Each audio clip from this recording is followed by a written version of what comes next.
Hello and welcome to beautiful Milwaukee, Wisconsin, live from UW Milwaukee Panther Arena. Good afternoon. I am public address announcer Van McNeil alongside play-by-play voices Tom Wynn and Milwaukee Wave Hall of Famer Art Kramer. Another exciting game for you this Sunday afternoon here on NBC Sports Chicago. And these two teams going back and forth. Orlando sneaking in a win earlier this season, but Milwaukee leading the season series, Art Kramer. Yeah, this team always comes to play the Wave tough, and really the guy that everyone needs to watch tonight is their captain, number 3, Kid Dynamite, Gordy Gerson. Gordy, 31 goals, 21 assists this season, one of the premier players in the league.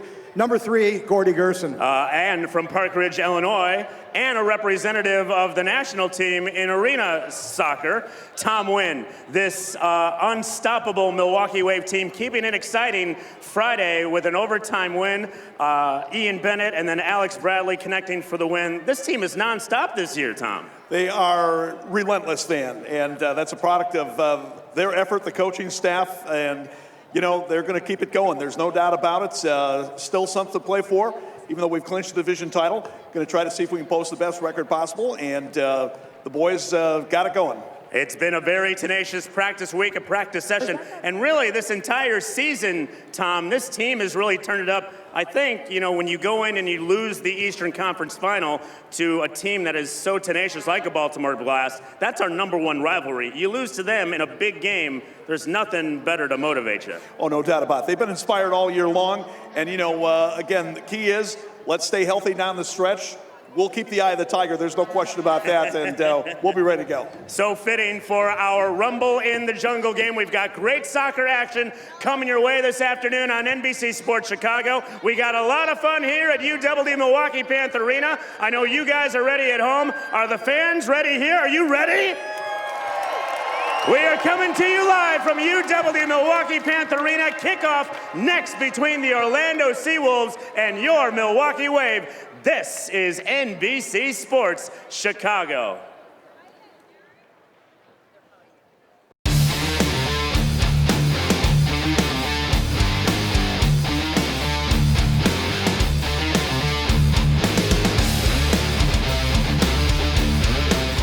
Pereira into the back of the net. Medina!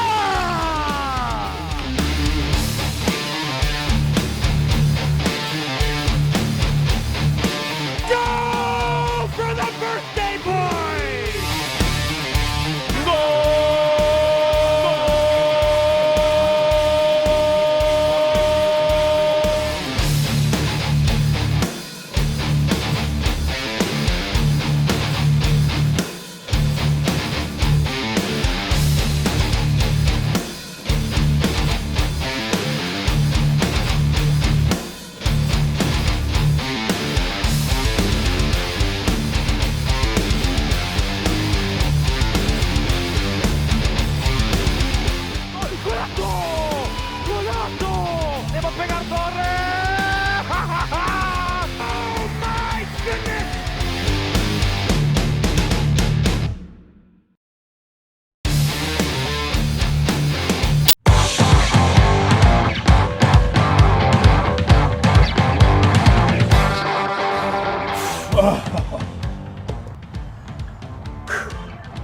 Oh, hey, sorry I didn't see you there. Just getting ready for the 2019 Milwaukee Milkmen season. Do you not recognize me yet? Van the Milkman McNeil. And speaking of milkmen, special delivery! The 2019 Milwaukee Milkmen opening season schedule is here. Trust me, it is pro baseball that is utterly different. Family fun for everyone, from different theme nights, delicious food, tasty beverages, and more. Check out the schedule. Get your tickets now at MilwaukeeMilkmen.com.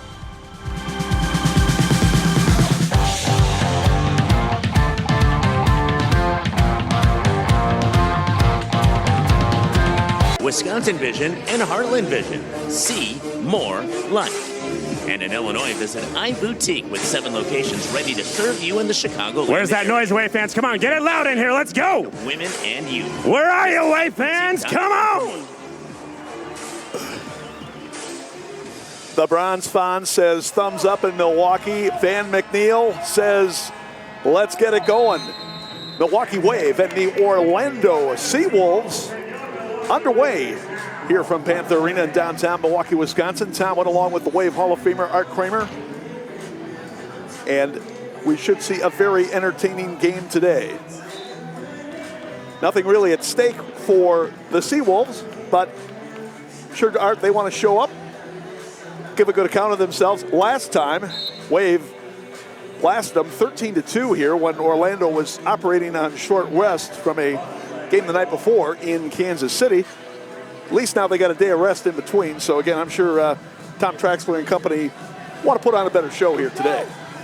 Yeah, really no excuses this time around for Orlando. But Tom, what I want to know is where's everybody watching from?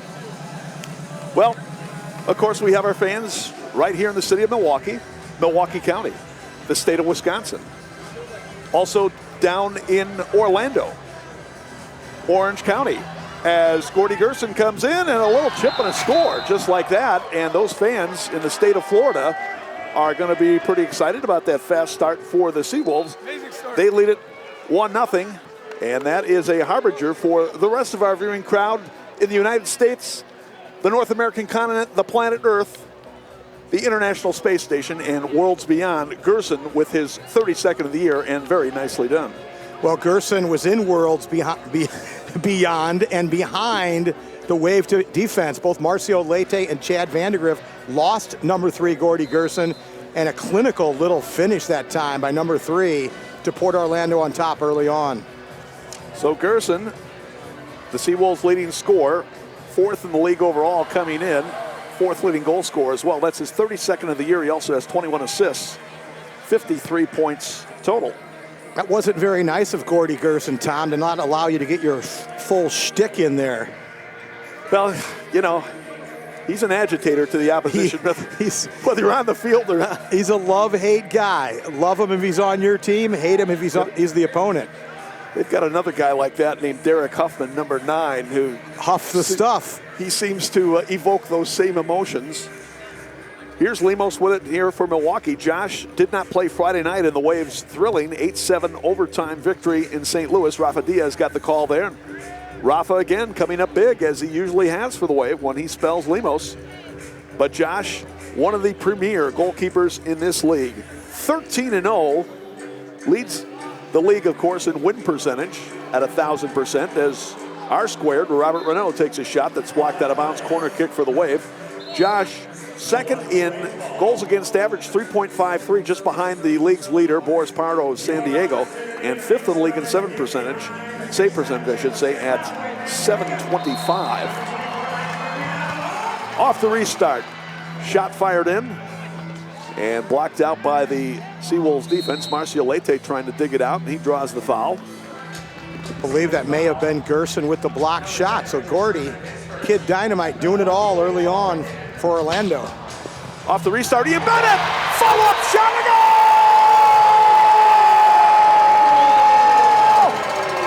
IB26 with his 42nd of the year, that leads the league, and Milwaukee is tied at 1 apiece. Well, if at first you don't succeed, try again. And that time, Ian Bennett over the top on his initial shot. But watch this full volley on the rebound. Little side volley right there. You saw Sliwa get his hand on it, but couldn't keep it out. Unassisted for Bennett. His league-leading 42nd of the year. He came in tied with Monterey's Frank Tayal, Frank the Tank, also posting 41 goals this year. And, of course, it's basically been those two guys who have battled for the goal-scoring leadership each of the past 3 years, including this one. Tayal has emerged with a few more over the last couple of years. But as I like to say, Art, if you're putting it down as goals per square foot, Ian Bennett would be ahead in those categories, with Frank playing on that miniature field in Sonora the last couple of years. But I am not impugning his ability as a goal scorer. No, I wouldn't. King Frank, with the move to Monterey this year, has proven he can do it on any size field. Oswaldo Rojas in the corner for Orlando. O-Town, it says on those jerseys. Now chips it in the middle. Gerson with a bicycle attempt just offline. Stuart Grable chesting it down, and he almost put it in his own net. Here's Lemos with an outlet to Alex Bradley. Sir Alex, the British native who registered the game winner in St. Louis on a beautiful 3-on-1 break led by LSO to Robert Renaud, who slipped it across to Bradley for the game winner. Well, what a game the other night. Arts Wave knew it would have its work cut out for it against a St. Louis team that was putting everything into their final match of the season, and it turned out to be a barn burner. Well, they wanted to send their head coach, player coach Everton, out with a victory in his final professional game, and they were, 12 seconds away from doing so before Ian Bennett broke the home team's heart. 6.2 seconds to be exact when Bennett tapped that one in after a ball that was driven in by LSO from the near point and redirected by Guilherme Vega.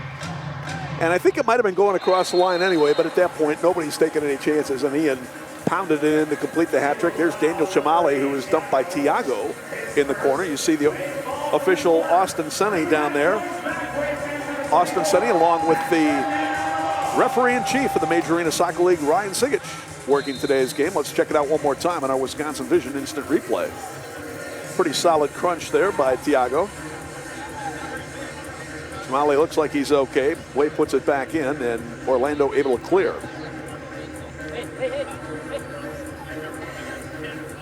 Anything else on the outset, Art, you think we should be looking for today? No, not really. I think once again, we got to keep an eye on the goal differential with Milwaukee and San Diego. Right now, I believe San Diego's a +9, is it, or 10, Tom, coming into today's game? Do some quick research on that for you, Art. San Diego, 2 games ahead of the Wave record-wise, as Sockers have only lost once this year. They're 19-1 atop the Pacific Division. They've won 17 in a row coming into tonight's game at Tacoma. But Sockers a +10. They're +86 in the goal differential. The Wave +76. Down the middle for Max Ferdinand, but foul whistled off the ball as it was going to be Ozzy Rojas who dumped Santos. Well, they surprised they didn't let the advantage play on there, although the goalkeeper did come up with the save for the SeaWolves. Ryan Sigich, the head referee today, along with Austin Sani, the second official, but I'm sure Ryan Sigich is happy that the Wave didn't score that opportunity.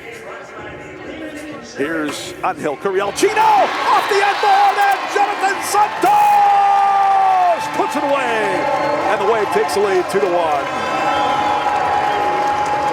Ball off the boards, found Santos wide open in front. Edwin Rojas, number 21, just standing there flat-footed, allowed Santos to get position, and he left his goalkeeper out to dry there. An easy conversion for Santos. Watch Santos wide open in the middle of the box, and there you see 21, Rojas, pointing to whomever that they should have had. Santos picked up. 5:05, the time of the goal, as Jonathan Santos, the 34-year-old veteran from Brazil, gets his 3rd of the year. Chino will get the assist. Beautiful ball off the inboard by Chino, and Santos there to put it away. As I look at the replay from behind the goal, in fairness to Rojas, he did have his man, and it was the man to his right, the defender to his right, that lost track of Santos. So my apologies to Edwin there. So the Wave grabs its first lead of the game. Chino, by the way, picked up his 14th assist, also has 9 goals for 23 points. And Santos down with 3 goals and assists for 4 points. Eduardo Cruz cranks up a shot that's off the mark. Rebound follow Gerson. Deflected to the corner. Bennett trying to dig it out there with a couple of defenders. Chad Vandergriff with a touch on. Wave calling for a handball against Orlando, but no call, and they play on. And the ball hops out of bounds. I'll say this on the last goal. At the very least, Rojas should have been communicating to his teammate to stay with the runner. Communication, a big key in collective defending. We talk about the goals for and against. The Wave, second leading scoring team in the league, now with 168 goals. Kansas City at 169. Comets, however, have already played 23 full games. This is the Wave's 23rd. Now Gerson lays it off for Alvarez. Pass a bit in front. He has to go back. Huffman with a shot. That's blocked in the middle, and as Isaac Pereira digs it out, foul is called on Huffman. So the Wave hit 166 for, 90 against.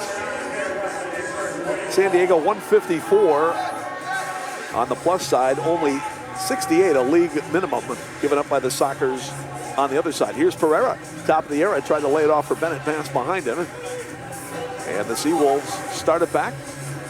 Not a bad crowd here for a Sunday afternoon, and especially, Art, with another big game going on here in the Milwaukee area, featuring your former boyhood team, the St. Louis Cardinals, up against now, well, maybe perhaps one of your current favorite teams, the Milwaukee Brewers. Definitely my current favorite team. Brewers so far have won 2 of 3 over the Cards, with the 4th game here this afternoon. How about that catch by Low Kane in the opener? That was quite a way to start the season. Yeah, the Brewers kind of picking up right where they left off last season with their play early on here in this series. Josh Hader with an immaculate inning to close it out last night. 9 fastballs. I don't think any of them were under 97 on the radar gun. That almost looked like a Greg House shooting exhibition. And even Housey, I think, what was his top velocity, Art? 80 miles an hour. But Josh Hader bringing what we here in Milwaukee call the Haderade last night. Foul called against the SeaWolves.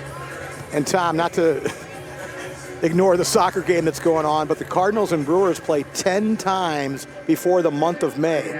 So if the Cardinals need to figure out that Haderade very quickly.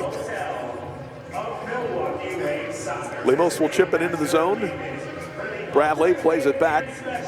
Coach Giuliano Oliviero, again, giving the night off to a few of the regulars, was able to rest Max Ferdinand and Marcio Leite, as well as Josh Lemos and Jonathan Santos the other night in St. Louis. And now here's Max. Wade's second leading scorer, 3rd in the league in assists, had it poked away, gets it back on the far side, working against Schmerman. And the league's leader in assists, Nick Pereira, with a big game tonight against the San Diego Sockers. Big game on many fronts. Max sends it around the middle. Now Renault scoops it up. Little chip headed away by Alvarez. Follow in the middle. Shot it to goal. Stuart Grable. 3-1 Milwaukee. Nice conversion by Grable in front. Very close to being a dangerous play there. Have to take another look at the replay. Renault started it with a little flick on. Poor clearance by Orlando. Watch right here again. Let's take a look at Grable's finish. Well, in deference to Alvarez, he's trying to clear it off the line, but obviously didn't want to put it right there. But boy, what a conversion by Grable. And he did check behind him to make sure he wasn't going to DP anybody with Bobby Hurwitz standing in there. Well, if you're Hurwitz, you got to stick.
Where's that noise, Wave fans? Come on, get it loud in here.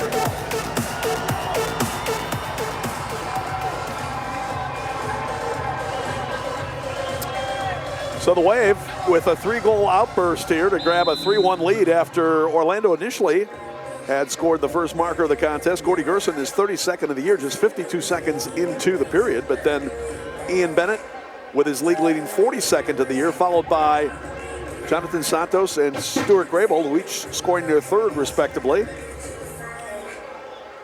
And Milwaukee on top, 3-1. Here's Thiago for Orlando in the yellow-clad SeaWolves, going right to left as we look at the action.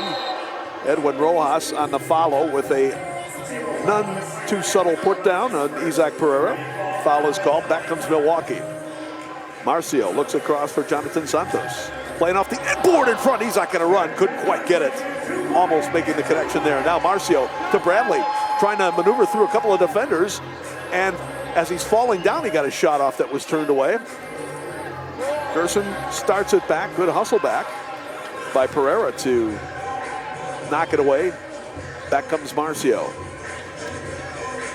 Over to Max. He looks across. Ian Bennett shot just wide. Oh, great look by Max, and Ian just off the frame as he tried to go top far corner. Again, Waves attacking movement looking pretty good here in the first period, Art. Very good. And, you know, Tom, keep an eye on the Rojas's, Edwin and Osvaldo. Remember the 13-2 game? There was a couple fouls late in the game that were very borderline. And already we saw Edwin Rojas with a hard foul on Grable just minutes ago. Max looking across. Vandegrift on a run. Could not quite make the connection. Chad has scored a big goal in his hometown of St. Louis the other night. Really helped spark that Waves comeback victory. Now, poked away, Ruggles to Ian. Ian coming in, rolls it far post just wide. Rebound comes out to Vandegrift. Chad with 4 goals on the year. He scored 2 of them, 1 each in the Waves' last 2 games in St. Louis. LSO coming in, looks across. Ian trying to follow up with Vandegrift right there, and it'll be a goalkeeper distribution for Orlando. You said it, the Wave with some good offensive pressure and movement here early on. Really nice shift that time by Max Ferdinand. Stepped up defensively to win the ball, created a nice attack for the Wave. Mijatovic trying to get it out, and he does eventually, to Mario Alvarez. Now back for Sandoval. Mijatovic just joining the team a couple of games ago, Chicago native. He is a big dude back there, Art, 6'5", 225.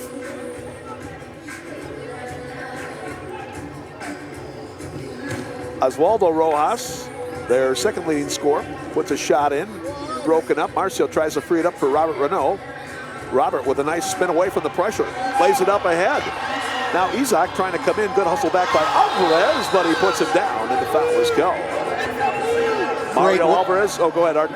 Great work that time by Robert Renaud, not only escaping pressure in his own zone, but threading a nice ball in between 2 Orlando defenders to set up Pereira. You saw Alvarez, the Chicago area native who played his college soccer at Western Illinois, the WIU Leathernecks. Free kick, Ruggles will look. Vandegrift, one-time volley and the save made. But again, nice work on that restart to create the chance. Limo steps up. He'll chip it long and trying to get it for Vandegrift. Lost his balance. Come on, that's a handball outside the box, Tom. Don't know if I've ever seen that before. Vandegrift stumbling and bumbling. Pulls the goalie right out of the area. Even Slima had to get a little smile on that one. That almost looked like, you know, when you're a football team practicing fair catches, you want to come down and try to avoid hitting the guy, but sometimes it happens. Lemos with the initial stop, follow up in the stands.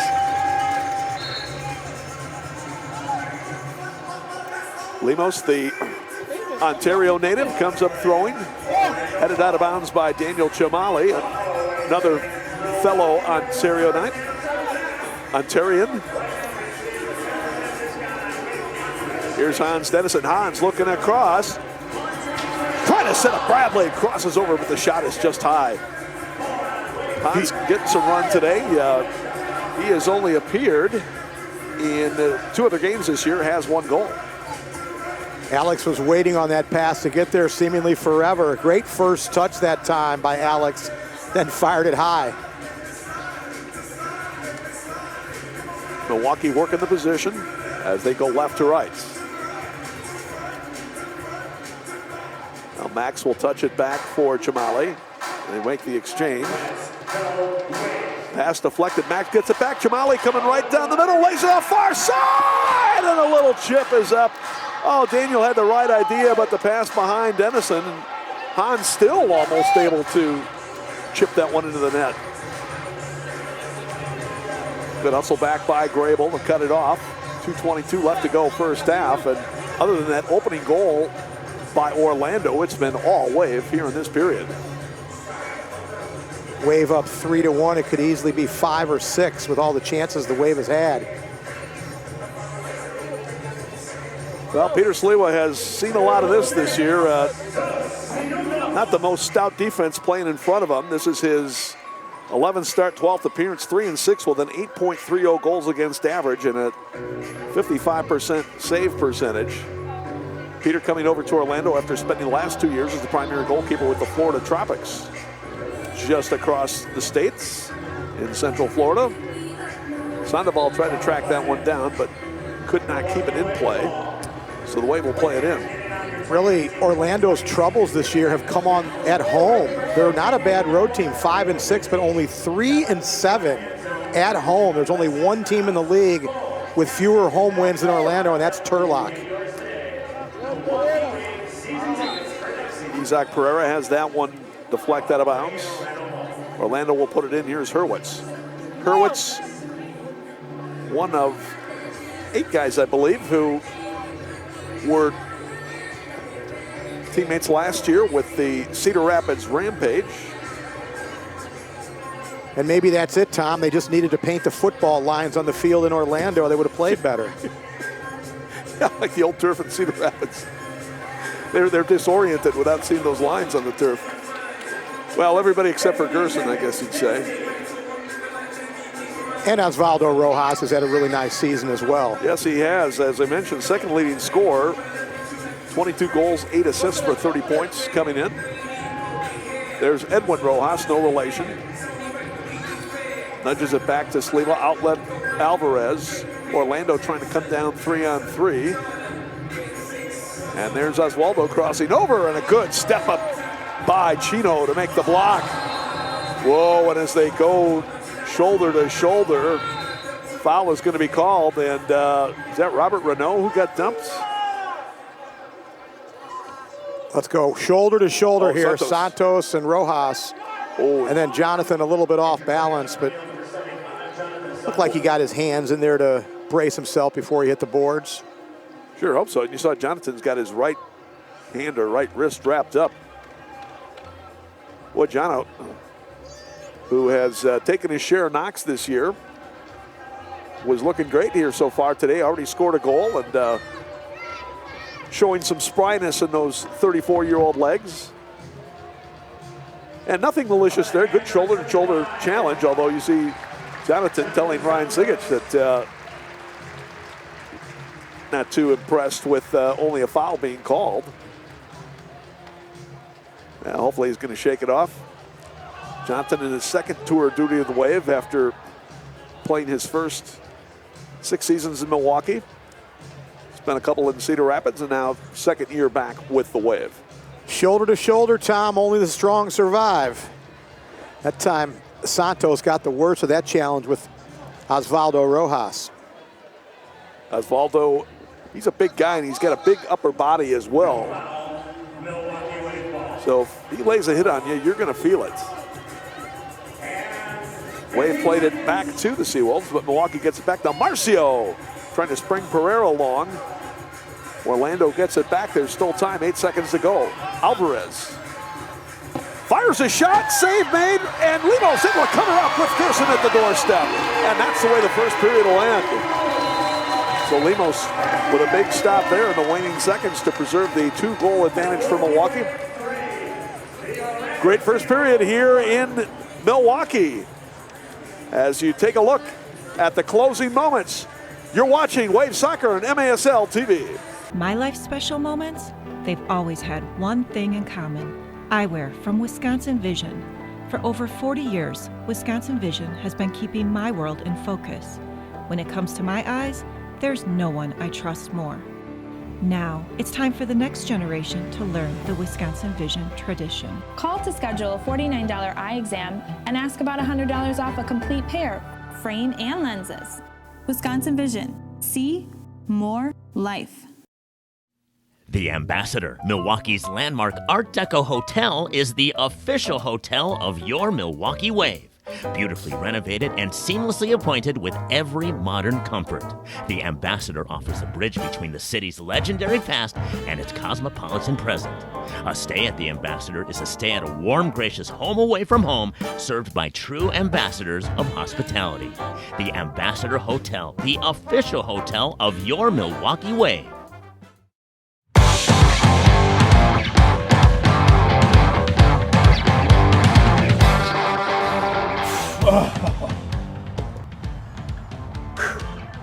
Oh, hey, sorry I didn't see you there. Just getting ready for the 2019 Milwaukee Milkmen season. Do you not recognize me yet? Van the Milkman McNeil. And speaking of milkmen, special delivery! The 2019 Milwaukee Milkmen opening season schedule is here. Trust me, it is pro baseball that is utterly different. Family fun for everyone, from different theme nights, delicious food, tasty beverages, and more. Check out the schedule. Get your tickets now at MilwaukeeMilkmen.com.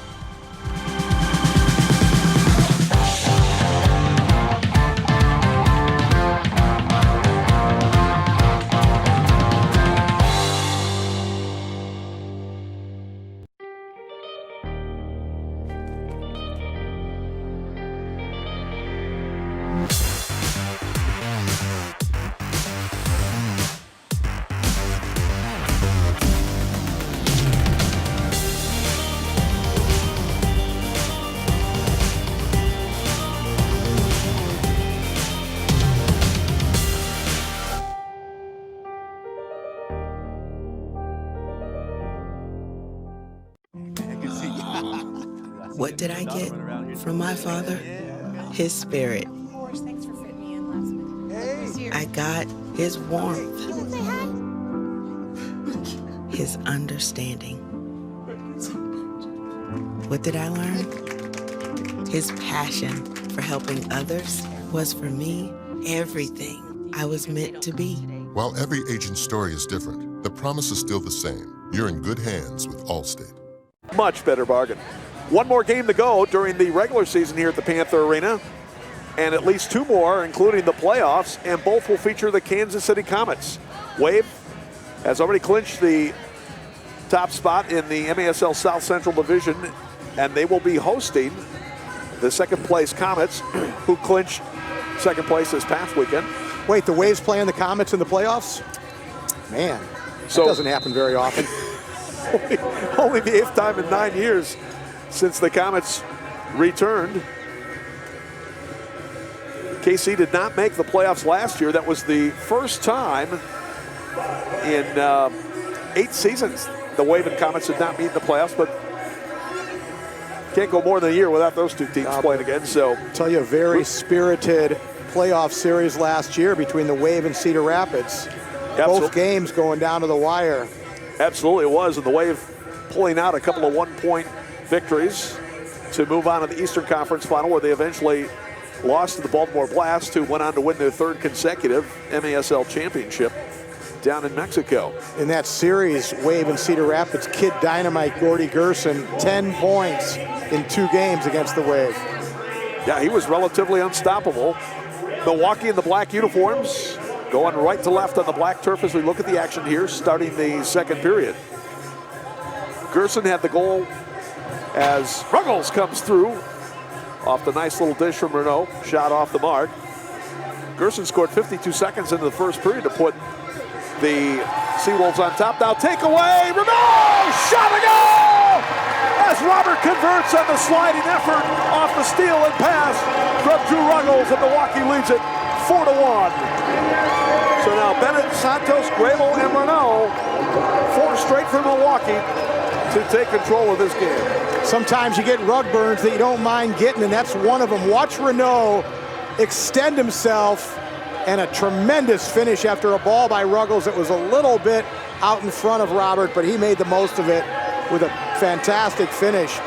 Give credit to Ruggles for some nice defensive pressure to start that attack in the Orlando zone. R squared coming off a first star appearance in the game against St. Louis the other night. He had a goal and 3 assists, including the game-winning assist on Alex Bradley's overtime game winner. 14th of the year for Robert. Had an assist earlier today, which gives him 20 on the year, so he's up to 34 points, and coming back from a season last year that was cut short due to an ACL injury, he has really rounding into form, it would appear, as we come down the stretch. There's no team in this league that transitions from offense to defense better than the Milwaukee Wave. They've done it all season long. A lot of high-scoring players, but they work defensively. You saw it right there. Another defensive attack goal as Ruggles stripped the Orlando defender and fed Renault. So Milwaukee gets control again. Stuart Grable, he of the blue shoes. Veteran defender, midfielder out of Neenah, Wisconsin, played collegiately at UWGB.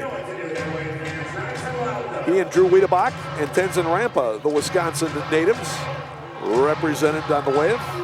Tenzin, of course, unfortunately suffered a knee injury in the first quarter of the first game this season. And he's been out. And again, he's been a key man on the Wave's penalty killing unit.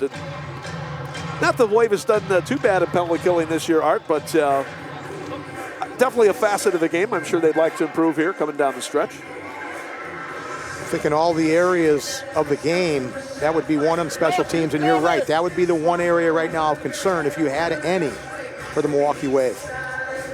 St. Louis going 2 for 2 on the power play the other night. But again, the Wave with a sensational rally to come back and win that game 8-7 in overtime and extend their winning streak to 25 consecutive games over the ambush. Meanwhile, Isaac Pereira taking a tumble behind the play, and he is slow to get up. You see Isaac holding his left ankle. Isaac, second-year indoor pro from Mexico, and he's another guy who's really come on this year for the Wave. Isaac going down off the ball. Don't know if he rolled his ankle. This should be a good look at it right here. Oh, you saw right there, Schmerman just clipped his foot with his and sent Pereira down. Nothing intentional, I don't believe, on Schmerman's part. He was trying to track the ball down and inadvertently got Isaac there. Great look that time by our crew downstairs to catch that one.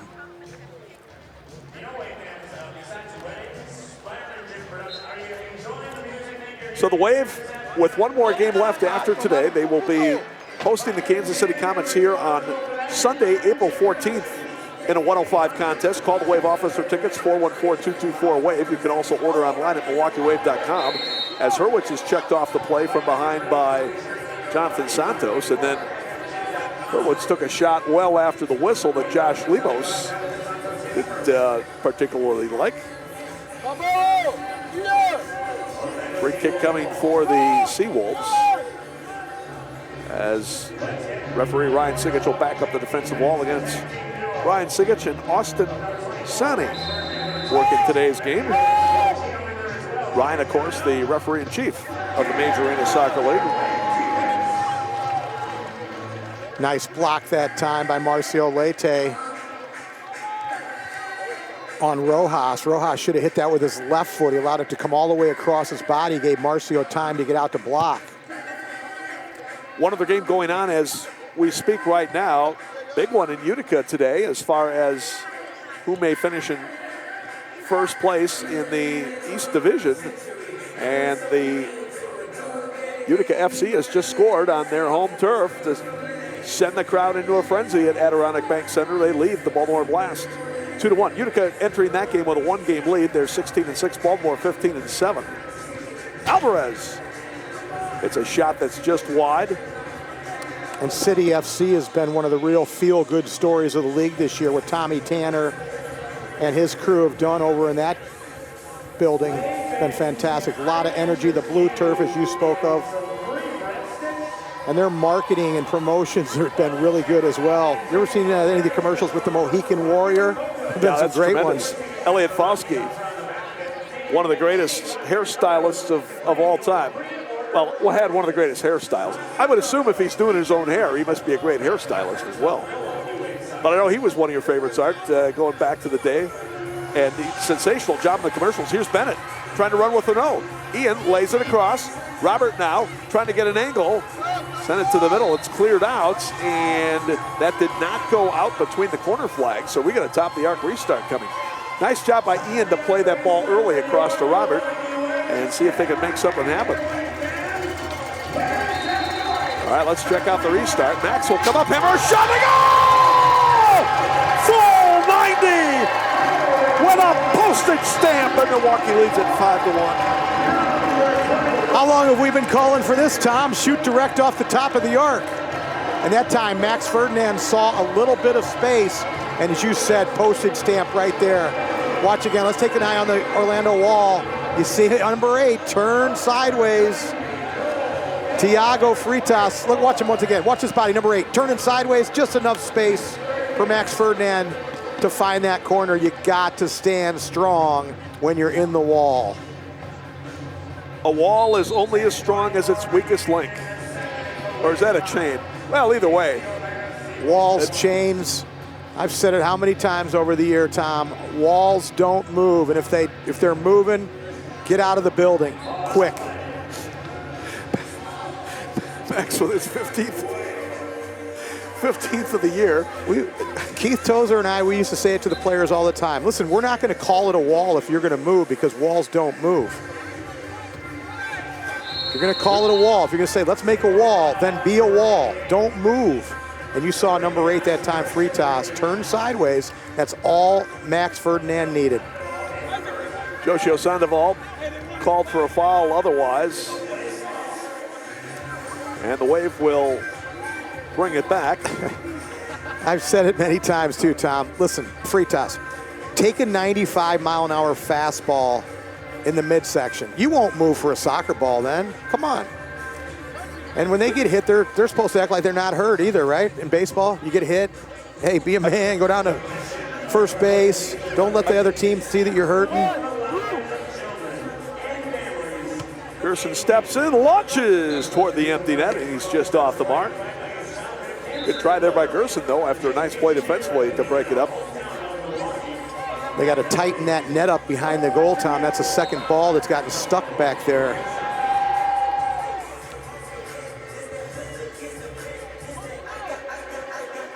So the Wave with 5 straight goals after Orlando started the scoring just 52 seconds into the match.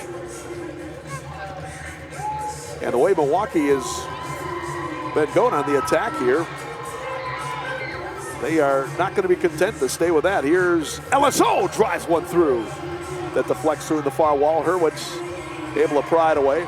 Hurwitz and Gerson are longtime amateur and professional teammates, back from their days at Robert Morris University in the Chicago area. Lemos will knock that long, and it'll just get out of play. So as we know, Art, it's already MLB baseball season, but in 7 more weeks, it's going to be American Association baseball season, and the Milwaukee Milkmen are going to take the field at Routine Field, located at the Rock Sports Complex in Franklin, 76th and Loomis. And looking forward to it. Oh, it's going to be fantastic. Fans can order tickets right now. Season packages still available, including the 9-pack of tickets. You can go to MilwaukeeMilkmen.com for more information and to order online. What are you, Tom? A 1%, 2%, whole milk guy? What's your choice? 2%. 2%? 2%, yeah. How about you? I'm still a whole milk guy. I have to tell you, my mom would be disappointed and upset, but let's not tell her.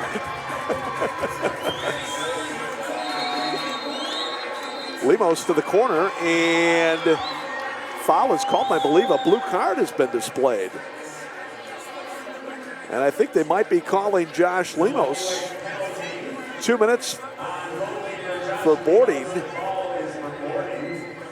Josh can't believe it. You see Josh pleading his case with Ryan Sigich one more time in the Wisconsin Vision instant replay. Little shove with the right arm there on Derek Huffman, number 9. So Lemos will incur the game's first penalty, and it comes at 6:26 of the second period. Derek Huffman, number 9, the self-proclaimed Huff the Stuff. Derek also, like Gordy Gerson, raised in Chicago.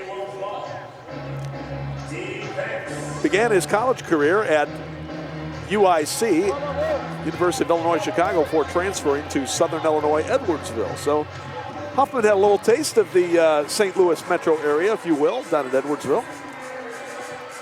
All right, here come the SeaWolves with the man advantage. Orlando this year, not a bad power play unit, 17 of 40 for 43%, although they have yielded a league high 4 shorthand goals against. Wave as far as penalty kill, like I said, not bad, 53% at 16 of 30, but they're 0 for their last 2. Milwaukee has yet to score a shorthander this year. Bennett, Chino, Santos, and Leite, the penalty killers for the Wave. Alvarez, along with Sandoval, Thiago, Gerson, and Oswaldo Rojas. Oh, that one deflects out to Alvarez, and unlucky for him, he could not redirect it toward the goal. Still 50 seconds left to go, man advantage for Orlando.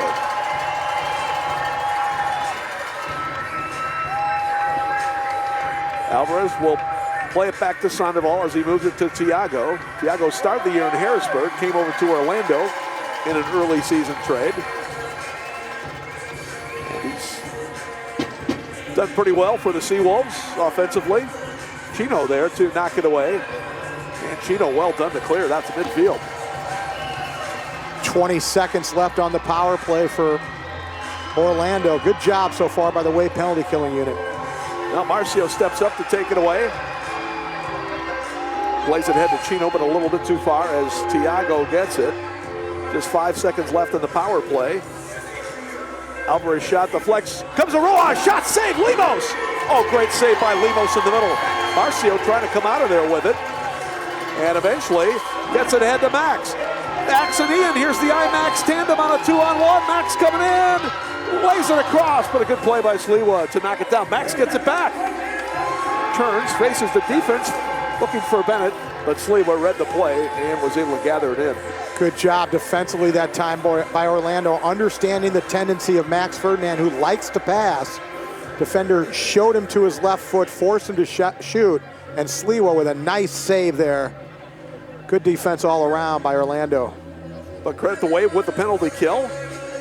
And just as we talked about, certainly an area they're looking to improve on here, coming down the stretch, did a nice job to shut down the SeaWolves, who are not a bad power play team. Lemos will touch this one out for Oliveira. Nice job by LSO to get it to Max. Now Vandergriff up ahead. Ruggles trying to run onto it with Pereira. Isaac gets it, being hemmed in by Edwin Rojas. And Pereira draws the foul. Edwin Rojas virtually disrobing him over there in the corner. The foul is called. Nice job, though, by Rojas to not allow Pereira to turn and find that offensive player in front. That was a professional foul right there. LSO against Alvarez will lay it off. Vandergriff will take a shot and a goal! Somehow it snuck through. CVG has got his 5th of the year, and Milwaukee leads it 6-1. Goalkeeper mistake that time by Sliwa. He didn't seal off the near post as that shot. He makes the initial save with his hand, but it comes off the back wall, then off his back and in behind him. Got to seal off that near post if you're a goalkeeper. Watch once again. Look at that. Right off his right shoulder and back in behind him. So the Wave scores its 6th straight to take a 6-1 lead. Chad Vandergriff with it. We're coming back with more. This is Wave Soccer and MASL TV.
Well, Fonzie's got to like what he's seen the last 2 thumbs up for the Fonz. 6 straight goals by the Wave since Orlando opened the scoring just 52 seconds into it. Wave defeated the SeaWolves here 13-2 a couple of weeks ago. That was a season-high 13 goals for Milwaukee. And the Wave now has regained the league's goal-scoring leadership with 172 on the year. Still has only yielded 91. And as you said, Art, if the Wave can somehow put themselves in a position to equal San Diego as far as goal differential, if the teams end up tied, then Milwaukee could perhaps get an edge if you were looking at playoff seeding. But I guarantee you, nobody on this team or this organization is looking beyond the Kansas City Comets in that first round series, which is coming up Thursday night, April 18th, down in Independence, and then Saturday, April 20th, here at 2 o'clock. And you might ask, well, why are we playing at 2 o'clock? Well, because there happens to be another game going on a little bit later that night at Miller Park in a rematch of last year's NLCS, the Brewers and the Dodgers. So, oh, great save there by Lemos as he turned around Eduardo Cruz. Freitas steps in to take it away from Renault. SeaWolves with some numbers forward. And the shot blocked by Grable as he stops Thiago. But anyway, what a great day that could be. Talk about a Wave Brewers doubleheader. 2 o'clock for the Wave, right here for the big playoff match against Kansas City. That'll be game 2 of the series. Game 3 will be a mini game if necessary following that right here. And then Brewers and Dodgers over at Miller Park a little bit later on at 6 o'clock.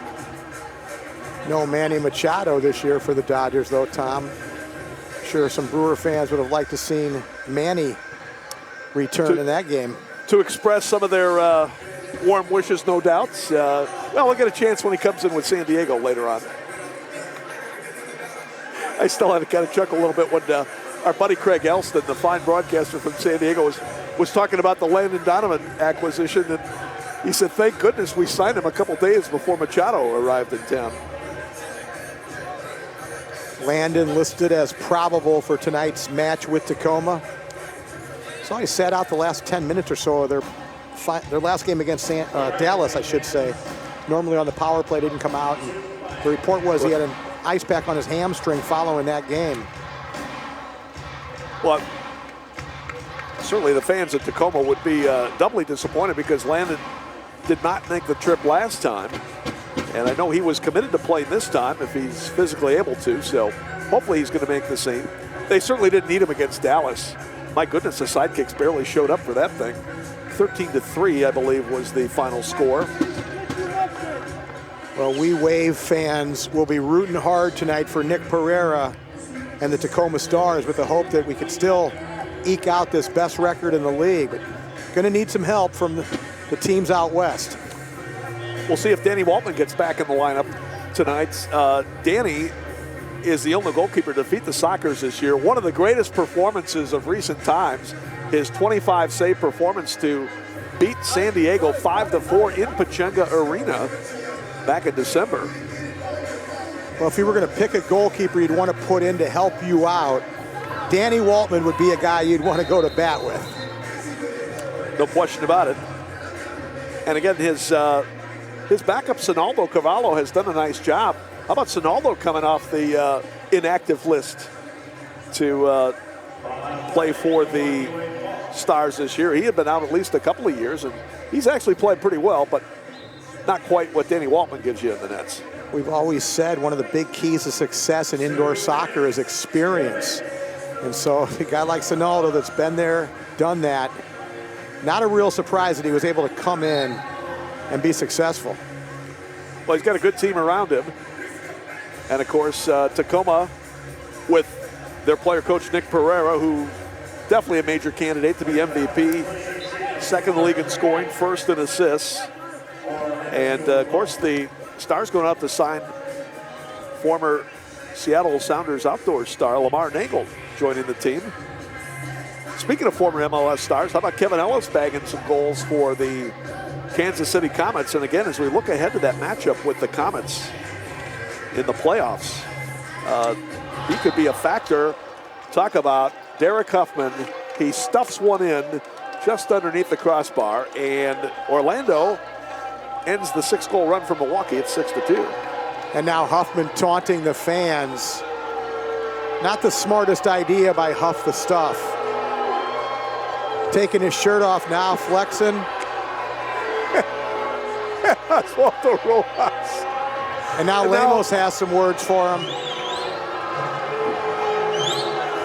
Well, Derek is undaunted. There's no question about that. Loves to put on a show. Would you call him the Todd Marchand of the MASL? That and some. You know, but the thing that I always say, if you're going to talk the talk, you need to walk the walk. And Huffman's is certainly a talented player, but let's face it, this team was 7-6, Tom, when they signed Huffman. They were 7-6. With Huffman in the lineup, they're 1-7. So if you're going to walk that walk like we see Huffman doing and talk that talk, you better play. We'll have to double check who had the assist. It was a follow-up off an initial shot. That was Joshio Sandoval picking up the assist. And so, Orlando back within 4. As we come down to the last minute of play here in the first half. Very entertaining game here today at Panther Arena. Robert Renaud trying to knock it forward, and we got a whistle. I believe they're going to get Robert for a handball.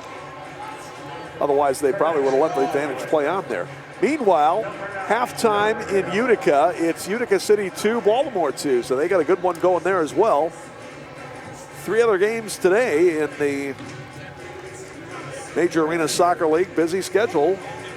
As we mentioned, the Sockers will be in Tacoma to face the Stars a little bit later on. You've also got Dallas hosting El Paso and Monterey hosting RGV in the battle of the 2 teams that have qualified from the Southwest Division. Monterey can virtually clinch the top spot with a victory there. You know, getting back to Derek Huffman, Tom, you know, he's been a guy who's been much maligned on social media, and fans have said a number of things, and Derek has actually gotten on and actually called for a truce with the fans. He said, you know, can we kind of reset the table and start a new clean slate? But then you go and you do something like we saw right there. I mean, come on. You're just asking for it. That one cleared out of bounds. I thought it was going to be top of the arc restart for the way, but they say no, kick incoming far side. LSO will yield to Ferdinand. He drives one to the middle. Schmerman able to knock it away out to Lemos, and that will do it for the first half. Josh with a pretty good crack at the buzzer, but I think it would have been a bit late. But Lemos and the Milwaukee Wave with an excellent first half effort as they will go to the locker room with a 6-2 advantage. We'll stand by to get ready to send it down to Van McNeil, who will talk things over with head coach Giuliano Oliviero.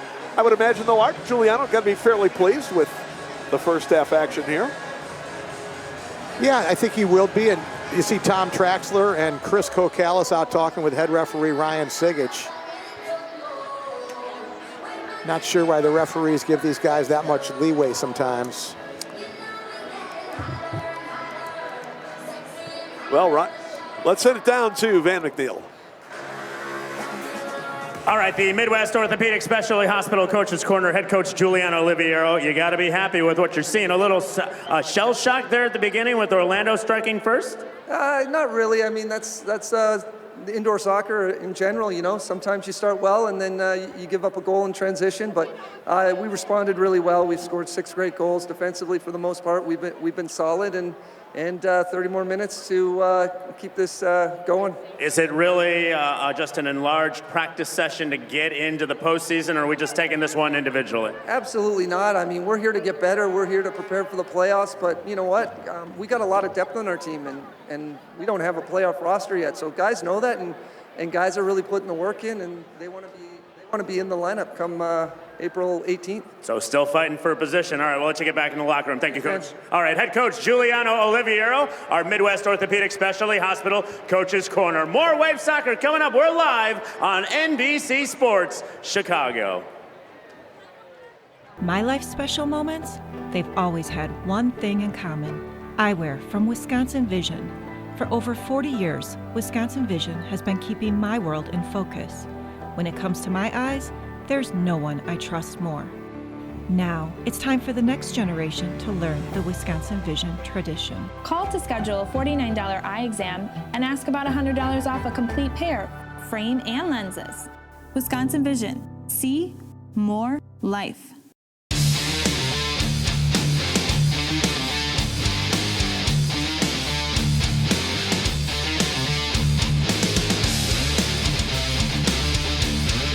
One-touch shot and goal!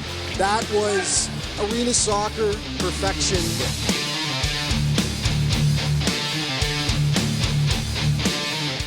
With an absolute golazo! Goal!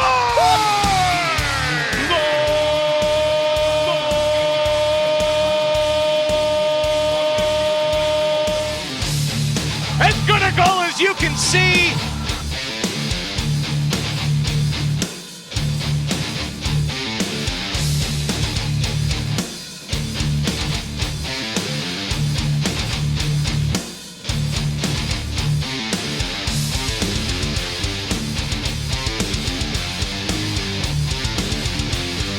That was a heat-seeking missile.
Ambassador, Milwaukee's landmark Art Deco hotel, is the official hotel of your Milwaukee Wave. Beautifully renovated and seamlessly appointed with every modern comfort. The Ambassador offers a bridge between the city's legendary past and its cosmopolitan present. A stay at the Ambassador is a stay at a warm, gracious home away from home, served by true ambassadors of hospitality. The Ambassador Hotel, the official hotel of your Milwaukee Wave. What did I get from my father? His spirit. I got his warmth, his understanding. What did I learn? His passion for helping others was for me everything I was meant to be. While every agent's story is different, the promise is still the same. You're in good hands with Allstate.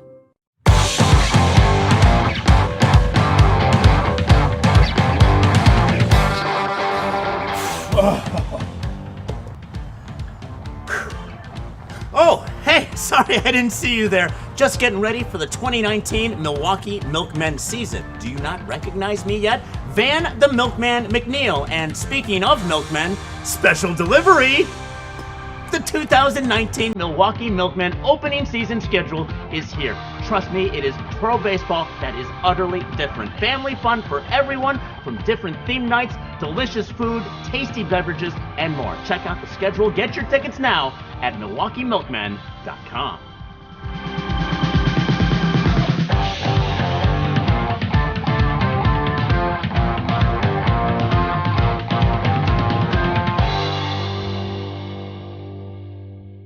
Check it out.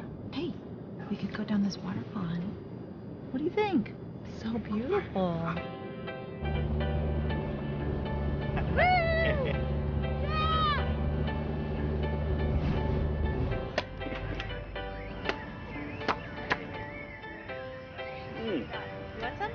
It's good. It's refreshing.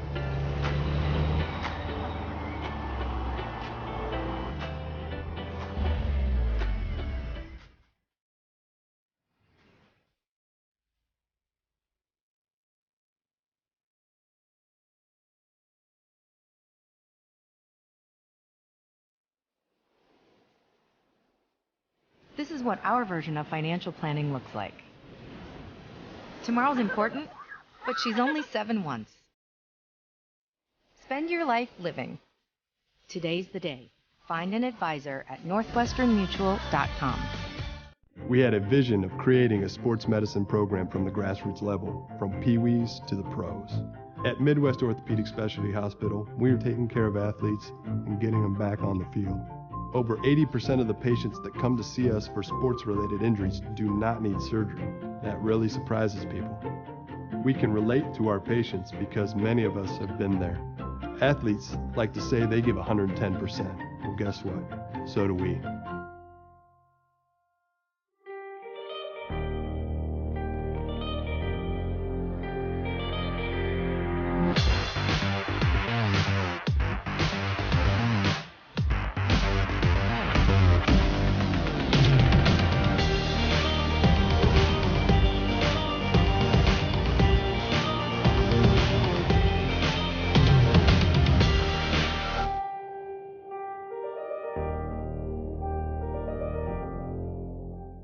A very exciting day in the history of the Sockers franchise and for the Major Arena Soccer League.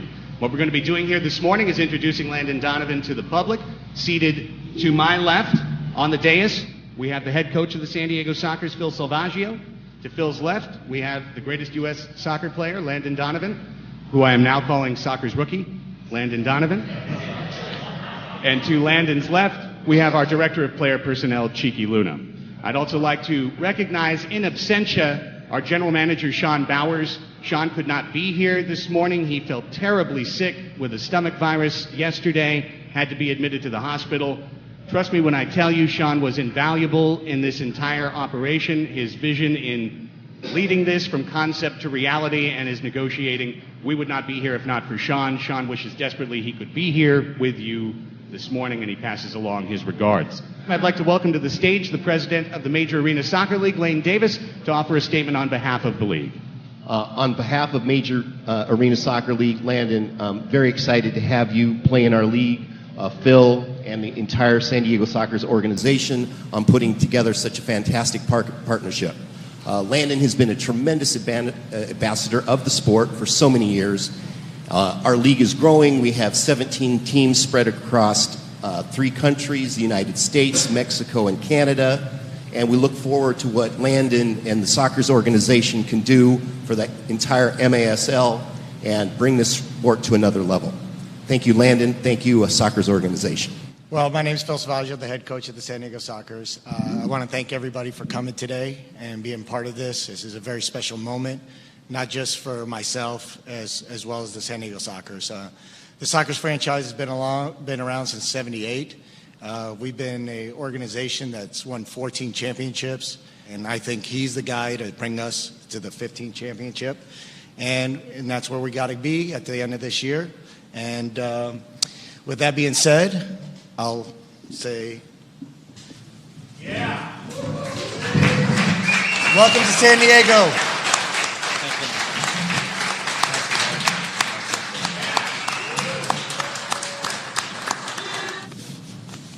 Yeah. Vintage.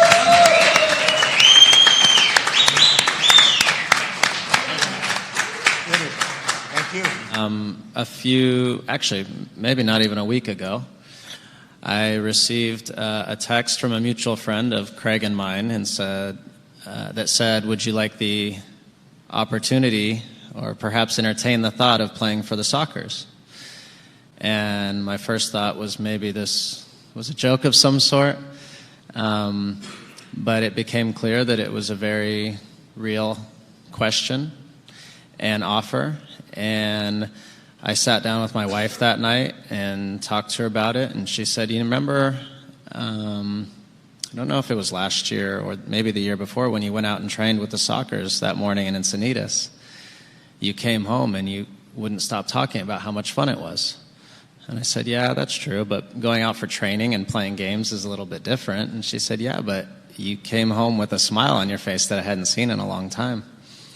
And I said, okay, well, let's think about it. And cut to today, and here we are. So Craig, with all his humility, won't admit, but he was the one who had the crazy idea, at least initially, to make this happen. Between Sean and Phil and the rest of the ownership group, to have the courage to do something outside the box. And I'm extremely excited about the opportunity to play indoor soccer here in my new hometown. I moved here 3 years ago with my wife and my family. As I said to someone yesterday, the Sockers were the first name and brand in the soccer world that I ever knew, because Major League Soccer wasn't around. I didn't grow up watching European leagues. So we grew up 2 hours north of here in Redlands. The Sockers name I had heard of because of their tradition and their history and their legacy. So to have the opportunity to live here, to have been part of this community, soccer community, very intimately for the last year and a half via Soccer City, and to meet so many of you, to have come and watched the Sockers play, I'm really excited for the chance to get out and play. I want to make something really clear to especially my teammates here and to Phil as the coach, not the owner. I'm here to win, and this is the best team in the league. They don't need a lot, but I hope that I can provide some leadership. There are certainly a lot of things I have to learn about the game and how it works from an indoor standpoint, but I think there's a lot of crossover. Soccer is soccer, and there's a lot of crossover that can certainly, I hope, help in the locker room and then on the field as well. So I'm excited about it, and I want to be here in May with all of you celebrating number 15.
Wave on top, 6-2 at halftime. Let's take a look at some of the first half highlights. Gordy Gerson got Orlando off to a good start. Just 52 seconds into the match, but then Ian Bennett would counter with a nice conversion off his own rebound to tie it up at 1. Ian's league-leading 42nd goal of the year. Then it was Chino off the end wall to Jonathan Santos to make it 2-1 Milwaukee in the first. A little bit later, Robert Renault had his shot cleared off the line by Mario Alvarez, but it came right to Stuart Crable. And Stuart with a nice bicycle kick to put the Wave up 3-1. And those are the first quarter highlights, and then Wave would tack on 3 more in the second period to actually go up 6-1 at one point.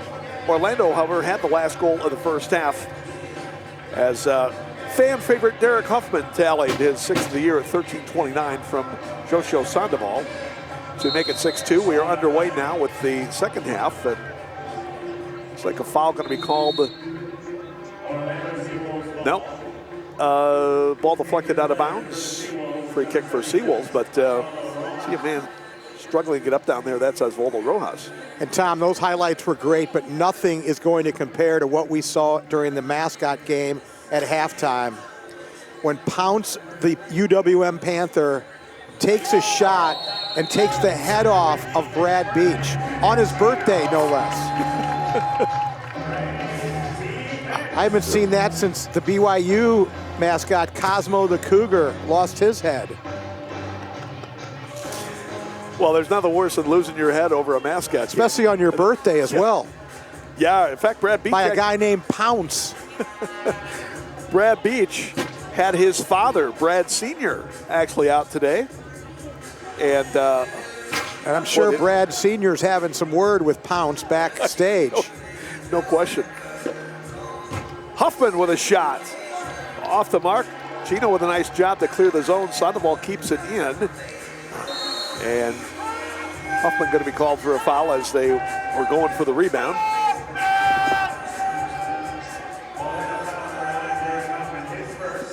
Some of the fans, you can hear them in the background starting a Huffman chant. serenading number 9. Easily one of the most lovable opposing team personalities in this league, Derek Huffman. But a good player, and he is very entertaining to watch. Schmerman will keep it alive for Tiago. Tried to play in the middle of the box, broken up by Marcio. Looking for Max or Ian, but couldn't connect with either. Sandoval will bring it up for Orlando. Now Alvarez with it to the near side. Pereira there to mark him. And eventually touching it back for Schmerman. Good early start here to the second half for the SeaWolves. They've maintained possession this first 2 minutes. Alvarez again in the corner against Pereira. Hurwitz will knock it over to Cruz. Tried to find Osvaldo Rojas in the middle. Couldn't get it. Ball nudged up ahead, but out of bounds that time as Santos was trying to see if he could push it ahead to Robert Renaud. You know, the MASL now has a podcast. You can join host Craig Elston as he talks to players, officials, and coaches from across the league and take you behind the scenes of the MASL. Check out MASLsoccer.com to listen to the past episodes and subscribe to the official MASL podcast.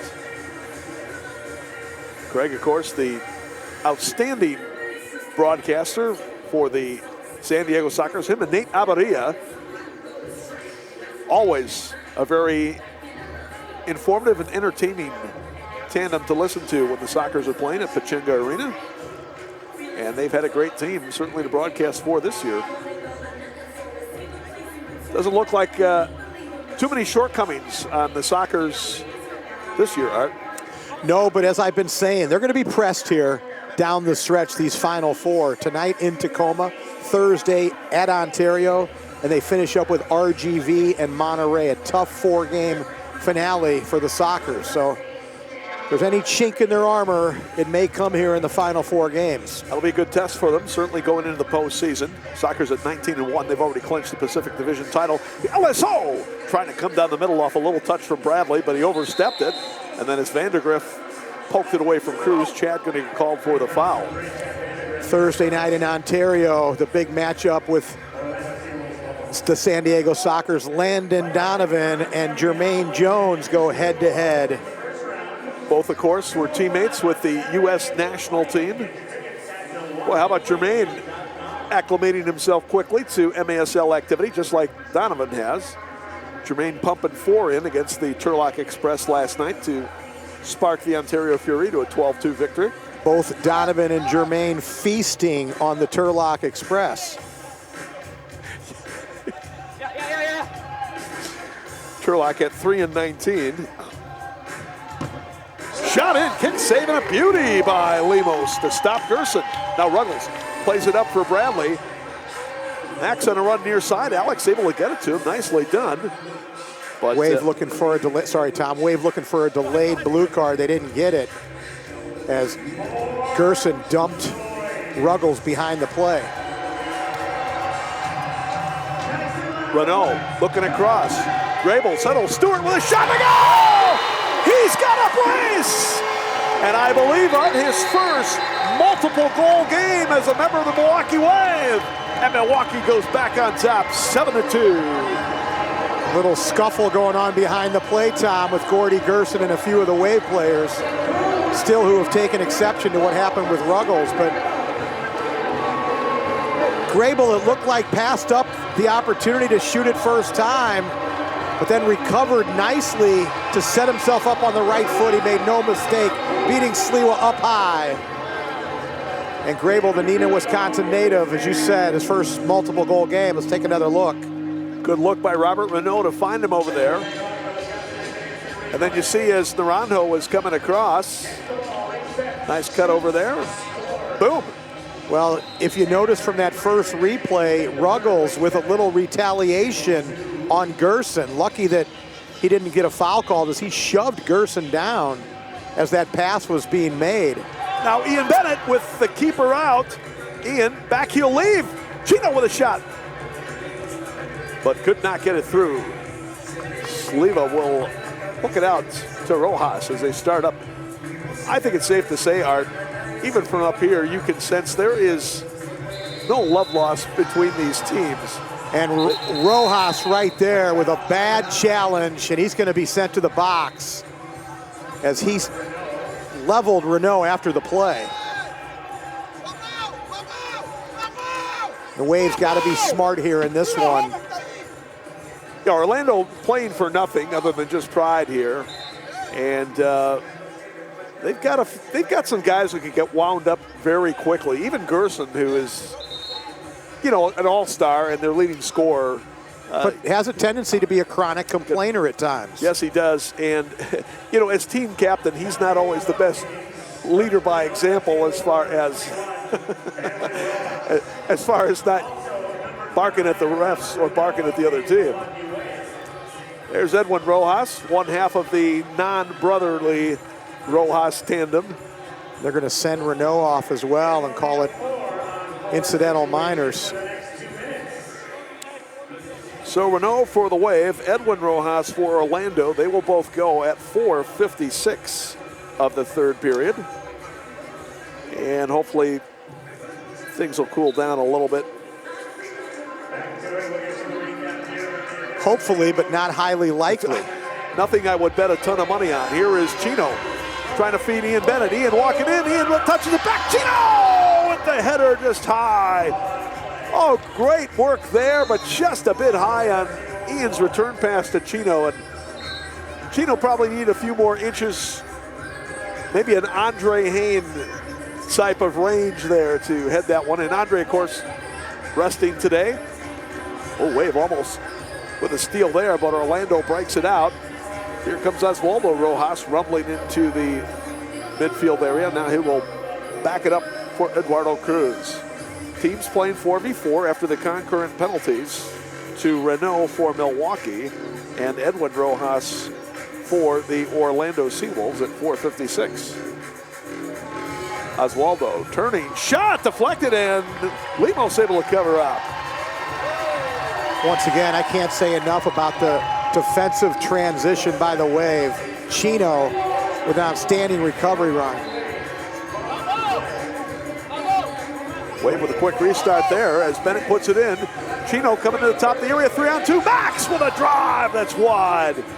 Not sure if that was a pass or a shot. I was going to say, what was that, Thomas? Shash? Half shot, half pass, but should have finished that one. Milwaukee gets it back quickly. Now, Chino looks across to Max. Max trying to go against Schmerman, lays it back. Bennett with a shot that's wide left. Wide open action here. Chino able to cut off Rojas against the boards. Knocked back. Cruz now will play it to Schmerman. Richard Schmerman, the veteran out of St. Louis Community College. Gerson is dumped on the play by Marcio. The foul is called.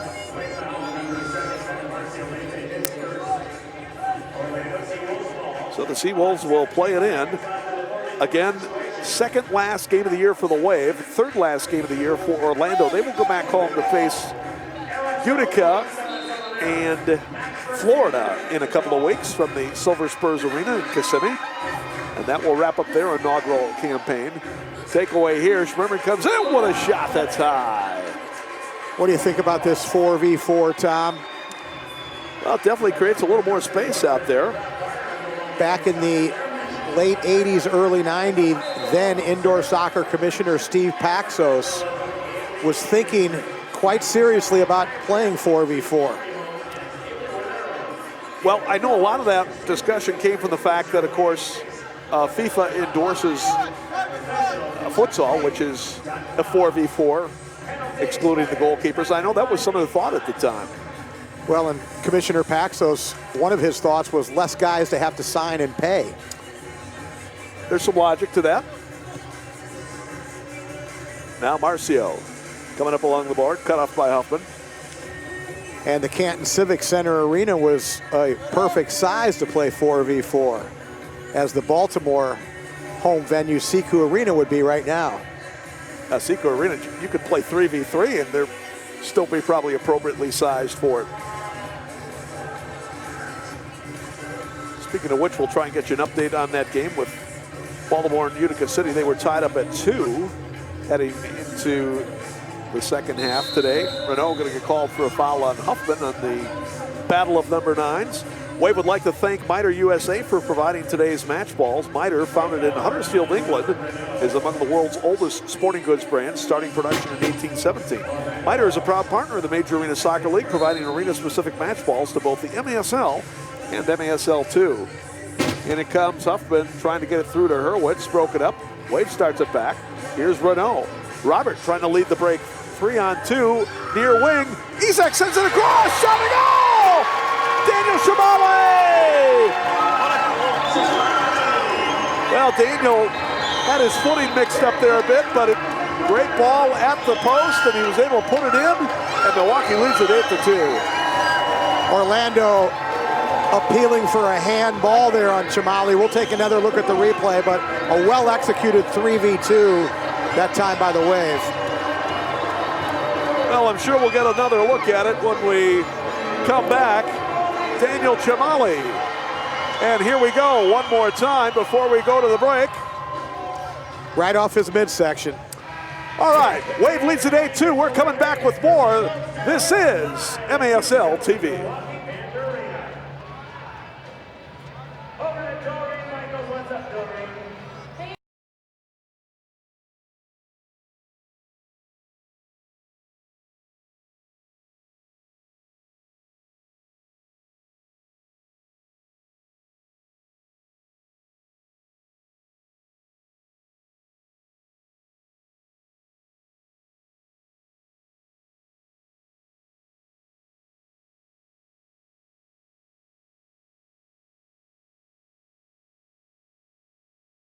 During a fueling and safe procedure, that the mission of the U.S. Navy is to recruit, train, equip, and organize, and then deliver combat-ready naval forces to win conflicts and wars while maintaining security and deterrence through sustained forward presence. There are over 330,000 people that are active duty, with an additional 100,000 in the reserve. So if you, any of you, know anybody that deserves to be recognized like that as our hometown hero, please visit MilwaukeeWave.com/hometown hero and nominate a fully and loved hometown hero of the game. Let them answer that thing.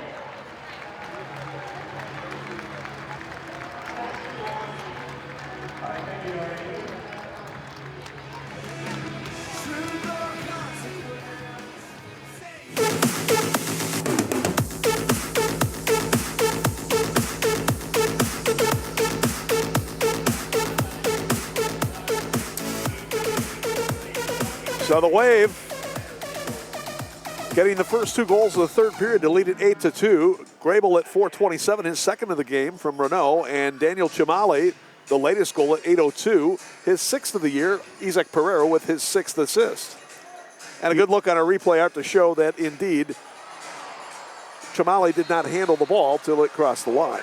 You mentioned the first 2 goals of the third period, and out in Utica, the Blast with 2 third-period goals to take a 4-2 lead. Adriano Dos Santos and Jeremy Rayleigh for the Blast in the third quarter. So the 3-time defending champion Blast trying to serve notice to the new kids on the block, so to speak, Utica FC, even though, again, they're a lot of carried over from the Syracuse team, that they're still going to be a factor coming down the stretch. Those 2 teams set to meet in the playoffs, which should be just a phenomenal playoff series between those clubs. All right, holding penalty against Orlando. Wave will go on the power play at 8:18 of the third period. First power play of the night for Milwaukee, and they come in at 43%, 16 of 37 coming in. Ian Bennett with 7 power play goals on the year. He's second in the league to Kansas City's James Togba in that category. Togba has 8. LSO trying to slot it across for Ian Bennett, but kicked out of there. Orlando has been a pretty decent power kill team, if you will, but not that time. as IB puts another one away, his second of the night. And Milwaukee leads it 9-2. Orlando had been killing them off at 54%. Fans in Milwaukee have been spoiled over the years watching Max Ferdinand and his playmaking abilities. And once again, watch this left-footed pass by Ferdinand to find his buddy Ian Bennett. 1, 2, 3, 4 defenders that pass beats. Watch this cheeky pass down with left foot. Wow. Well, you talk about threading the needle. Nobody can do it better than Max. Nobody can convert passes from Max better than Ian Bennett. And the Wave up 9-2. And Milwaukee's starting to stretch this one out here a bit. After Orlando had scored a goal late in the first half to make it 6-2. Ian now, 2 goals on the day, 43 on the year. I believe that's Max's first assist, I should say. He did have a goal earlier today. So 2 points on the afternoon. Hans Dennison up for Bradley, back for Hans. Hans with the keeper down. And tripped down by Sandoval. He's going to draw a blue card. Hans would have had a great chance to convert with the goalkeeper Sliva going down. And so Milwaukee will go on the power play once again. Sandoval will go for tripping at 9-10. And Ian Bennett appealing for a shootout here, but the referee is not going to give it. As Dennison's touch was taking him away from goal when Sandoval fouled him. If the Milwaukee Wave, Tom, you got to be really conscious of one thing. Don't get drawn in to anything that may happen in this game where you're going to end up getting suspended for either the end of the regular season or the playoffs. Marcio looking, in it comes LSO. Oh, shot just wide. Bennett with a follow. Max gets it. He'll cycle away from the defender Schmerman. Hurwitz. Let's see who else they have out there.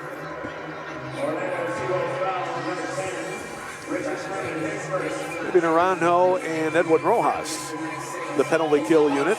Leite, LSO back for Leite. Marcio cranks one up just wide. Nice little 1-2 there. Chino, LSO, he'll just backs across to Ian. Couldn't get a good shot initially, and Hurwitz will run it out of there for the SeaWolves. That pass by Ferdinand, wrong-footed Ian. He was looking for it on his right, came to his left, and he wasn't able to pull the trigger. Cruz went charging up on the shorthand bid, but the Wave able to get it back. Wave still with plenty of time on the power play, 1:10 left to go. Milwaukee now 17 for 38 on the year. Orlando has killed off 21 of 40. Backs to the back door, Ian. Couldn't redirect it in, then follow up by LSO, turned away by Sliwa.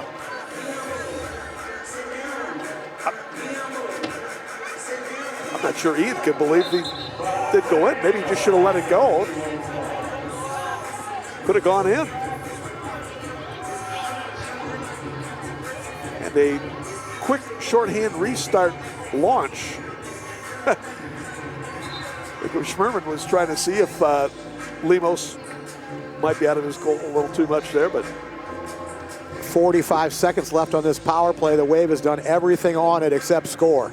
Marcio looking for Max, back door. Sliwa able to punch away the rebound. Now Bennett. Max cracks one off the frame. Oh, like you said, Art, I don't know how much more you can, how close you can come to scoring without actually scoring. It's amazing. That goal is 8 by 14, but even when you're standing right next to it, it can shrink rapidly. Still 10 seconds on the power play. And looking more and more like Orlando's going to get a power kill here. And they will, as Sandoval comes out of the box. So credit Orlando with a penalty kill, although Wade has got to be shaken. Penalty kill or power kill? Power kill, courtesy of our broadcast friends out in Turlock.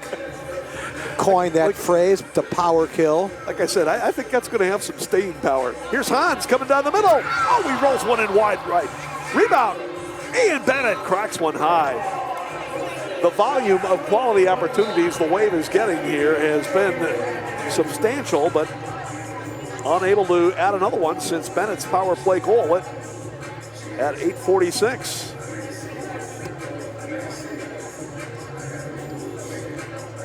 You know, there have been times in this game where it seems like Orlando is just playing defense in a practice. Chino Pereira, he'll crack a shot. Rebounds to the corner, deflects off Alvarez, and it'll be a top-of-the-arc restart for Milwaukee. Not a smart play there by Alvarez. It was going to be a difficult reception there by the Wave forward, and he heads it right out of bounds. Give him a free look at the top of the arc. All right, let's see if they got going here. Marcial will initiate, sends it over to Max, and he puts it off the crossbar. Max can't believe it. The Wave with 5 to 10 clear looks here in the last 2 minutes. And nothing's gone. Some of these have been really just amazing they haven't gone in.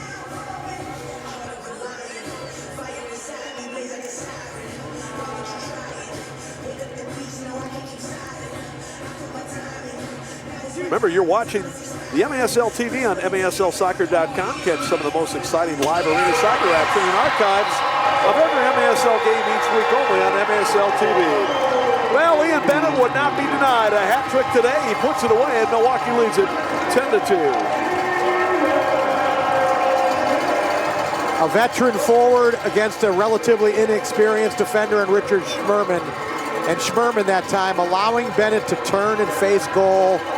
And that's a recipe for disaster. Look at that, Schmerman overplays it. Bennett gets separation.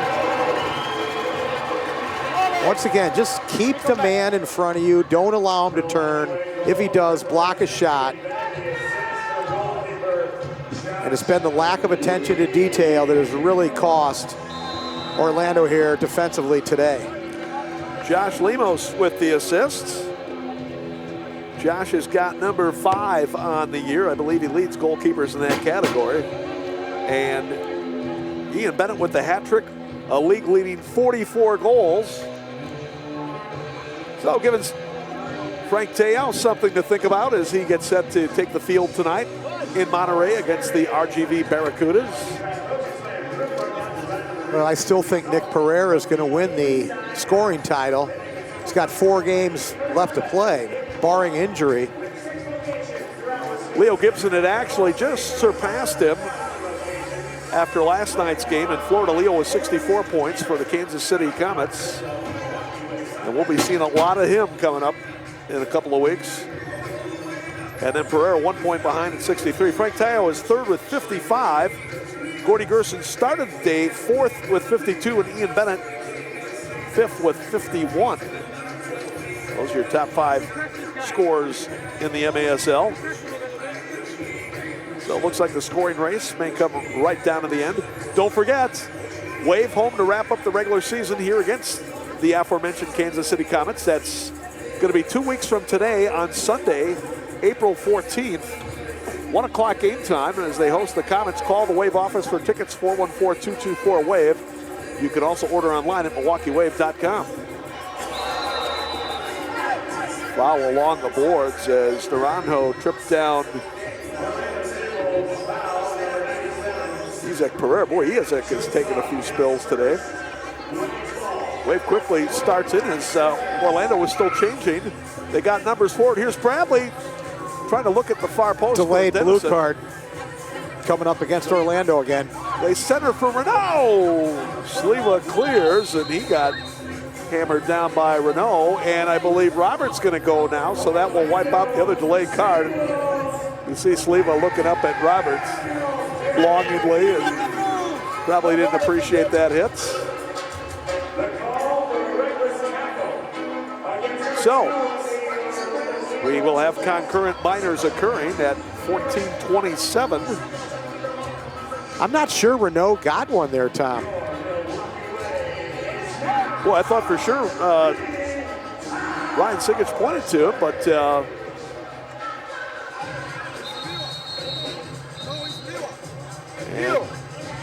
and Orlando now going to get a delay a game warning for not sending the man to the penalty box right away. I thought it was going to be Edwin Rojas. Or was it too many men on the field that they're getting called for? Remember, they had that bad change that occurred after the Wave quickly put the ball in play. Anyway, Mijatovic will go over to the box to serve the time. You get a look at him. I believe the penalty was on him. And if so, that's his second penalty of the game, correct? That would be correct, I believe. Max trying to slide it across. Cruz will head it. Sandoval was trying to see if he could chip one downfield. It was deflected away. Power play would carry over for about a minute 28 into the fourth period if the Wave doesn't score in the final 10 seconds of this period. But they will as Ian Bennett does it again, his fourth of the game. And Ian is on a roll. 11-2 Milwaukee. Didn't take the Wave long on this power play. And once again, there's that man, Ian Bennett, the captain of the Wave, with his fourth of the afternoon. Take another look here. Leite with the pass. And Sliva's got to be getting exhausted at this point, having to pull the ball out of the back of the net so often. So Bennett with back-to-back power play goals for Milwaukee. This one comes at 14:53. Ian with a natural hat trick. He's got the last 3 goals in this game. And that will do it for the third period. SeaWolves thinking, my goodness, we still got another 15 minutes to play. I like that call too, Tom, that back to black. With the black uniforms, the black turf. Ian Bennett, his fourth of the afternoon. Milwaukee by 9 as we go to the fourth. This is MASL TV. My life's special moments? They've always had one thing in common. Eyewear from Wisconsin Vision. For over 40 years, Wisconsin Vision has been keeping my world in focus. When it comes to my eyes, there's no one I trust more. Now, it's time for the next generation to learn the Wisconsin Vision tradition. Call to schedule a $49 eye exam and ask about $100 off a complete pair, frame and lenses. Wisconsin Vision. See more life. The Ambassador, Milwaukee's landmark Art Deco hotel, is the official hotel of your Milwaukee Wave. Beautifully renovated and seamlessly appointed with every modern comfort. The Ambassador offers a bridge between the city's legendary past and its cosmopolitan present. A stay at the Ambassador is a stay at a warm, gracious home away from home, served by true ambassadors of hospitality. The Ambassador Hotel, the official hotel of your Milwaukee Wave.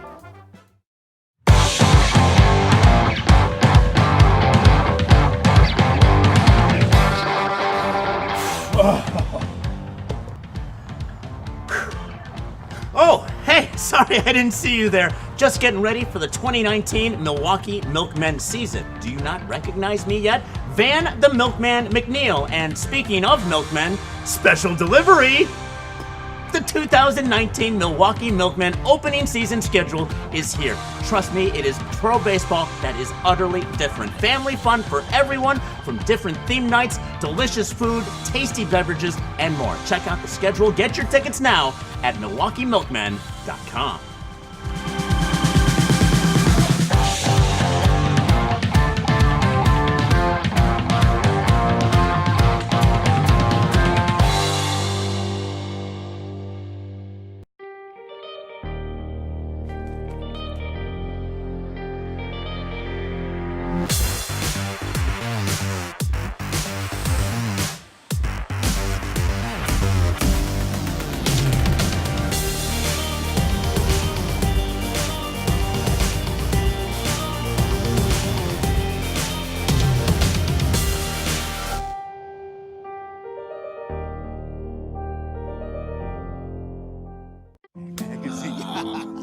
What did I get from my father? His spirit. I got his warmth, his understanding. What did I learn? His passion for helping others was for me everything I was meant to be. While every agent's story is different, the promise is still the same. You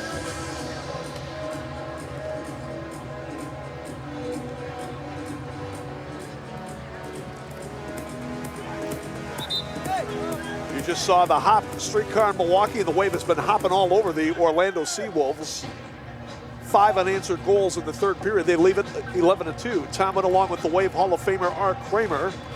And, well, we'll see, Art, if the Wave is going to dial it down here. Something tells me, though, with the antagonism that exists between them and the SeaWolves, that's not going to happen. And plus, you don't dial it down because you got a plus-minus goal differential that you're concerned about as well with the San Diego Sockers. But as I said before, even though, of course, that's the race for the best record, if you will, and top seed in the MASL postseason, Wave is not going to look past the Kansas City Comets. We'll get into a bit of Comets conversation here because we're going to be seeing them a lot starting April 14th. Want to remind you fans again that you can get the latest news on the MASL and your favorite teams. Make sure you're following MASL Soccer on Facebook and Instagram, and MASL Arena on Twitter. Gonna have a whistle here, man down for the SeaWolves. Looks like Richard Schmerman, number 10 for the SeaWolves. Well, Richard, who has been a solid player for this team this year. St. Louis native. Well, I'm sure he's probably a Cardinals fan, but of course, we'd never hold that against anybody. Speaking of Cardinals, did you see in today's game, Art, Corbin Burns, the starting pitcher for the Brewers, struck out 9 Cardinals in the first 3 innings. However, St. Louis was able to respond in the 4th. They got a 2-run homer from Paul Jejean to take a 2-1 lead at the time. Well, if there's a home run coming from the Cardinals, it's most likely coming from a guy named Paul. Either Paul DeJong or Paul Goldschmidt. What an addition Goldie's going to be for those. Well, I can imagine there are quite a few Goldschmidt jerseys rolling off the racks in St. Louis as you see Josh Lemos trying to assist with the treatment to Richard Schmerman. We saw Schmerman go up for that little bicycle, I guess, if you will, and land right on his back, got the wind knocked out of him. Yeah, no doubt. Anybody who's played soccer long enough has probably had that happen to him at least once. What's with the stuffed animals there, Tom? Is there any significance with the 6 of them? Kind of reminds me of, as you just talked about the strikeouts, so they put the strikeouts up on the board. I thought maybe that 6 was Bennett goals or something. Not that I'm aware of, but could be starting a new trend here. This is normally when our producer Ian Thompson kicks in and gives us the insight on those.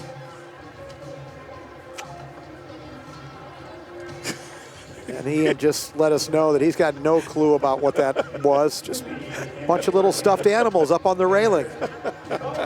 Thought teddy bear toss was last game. Well, you see Schmerman walking off with the training assistant there. Hopefully going to be okay. Again, Orlando will finish up their season with a couple of home games. April 12th against Utica FC, and then April 13th against the Florida Tropics to wrap it up. SeaWolves at 8-13 coming into today's game. As you said, Art, they're going to finish pretty respectably on the road at 5-7, but not a great home mark. Really impaired their success this year. They were just 3-7. And that's going to be something they're going to need to figure out during the offseason, is how do we make this venue a place that's really difficult for opponents to come into. Chris Kokalis and the staff, who relocated from Cedar Rapids.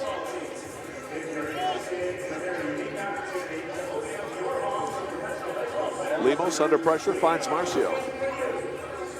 Got around one man, but Alvarez hustling back to get it. Now Cruz at midfield finds Hurwitz. He's looking up ahead, trying to get it to Huffman. Huffman plays it to his left for Cruz. Couldn't get the shot. Now Mijatovic will cycle it back out.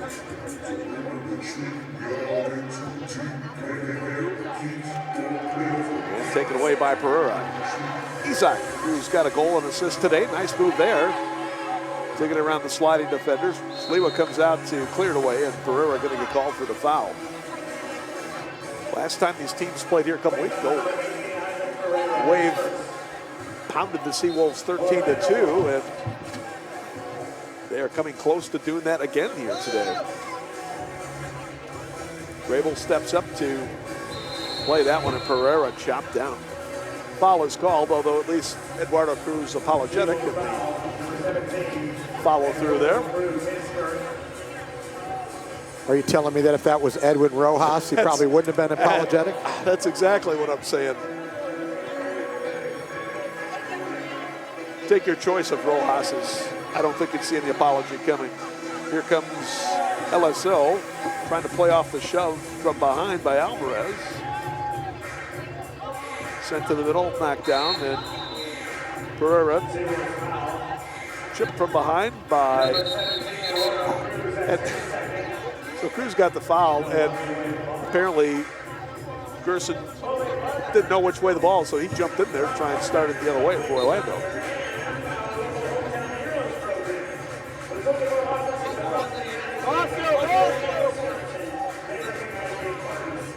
Josh Lemos looking to win his 14th consecutive decision without a loss today, and he's well on his way with the Wave leading it 11-2. Grable looking in for Bradley. Comes out of the corner. Oliveira gets it. Dumped on the play that they play on. Nice play by Dorado to get through a couple of defenders. Now start it back, 3-on-1 for the SeaWolves. Schmerman drives it to the far post, looking for Osvaldo Rojas. And Lemos able to get one of those big paws on it and deflect away. Still 4-2, the Blast leading Utica FC in Utica. I believe they're midway through the fourth period. The Blast, as they've done during the entire second half, imposing their will defensively on the teams they've been facing. For the most part, that is. Blast suffering a 4-3 OT loss to Harrisburg last night at the Farm Show Arena in Harrisburg. And some of you fans get a chance to check out that game-winning goal from Tavoy Morgan. That was definitely one of the goals of the year in the MASL.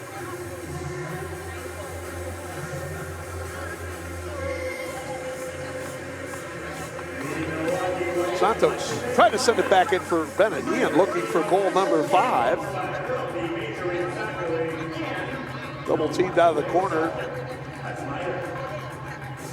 as Orlando able to knock it away. First time I think we've seen number 97, Drew Goff, today for the SeaWolves. Hurwitz knocks it up high on the follow-up. It's up in the stands.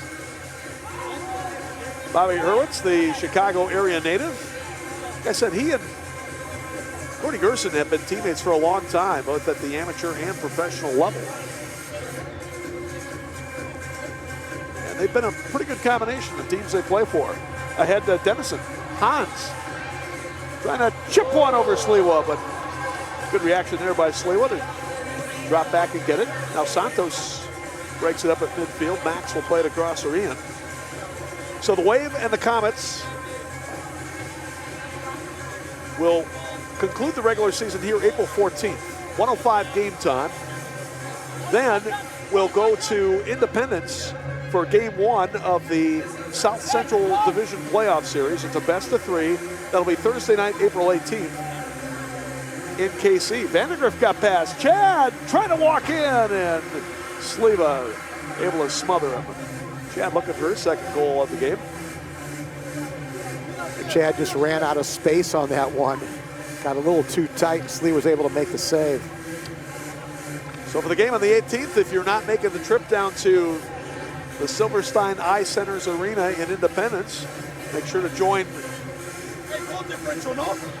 our good friends and outstanding broadcast team, Nick Vassos and Jim Schwab, for all the play-by-play on MASL.tv.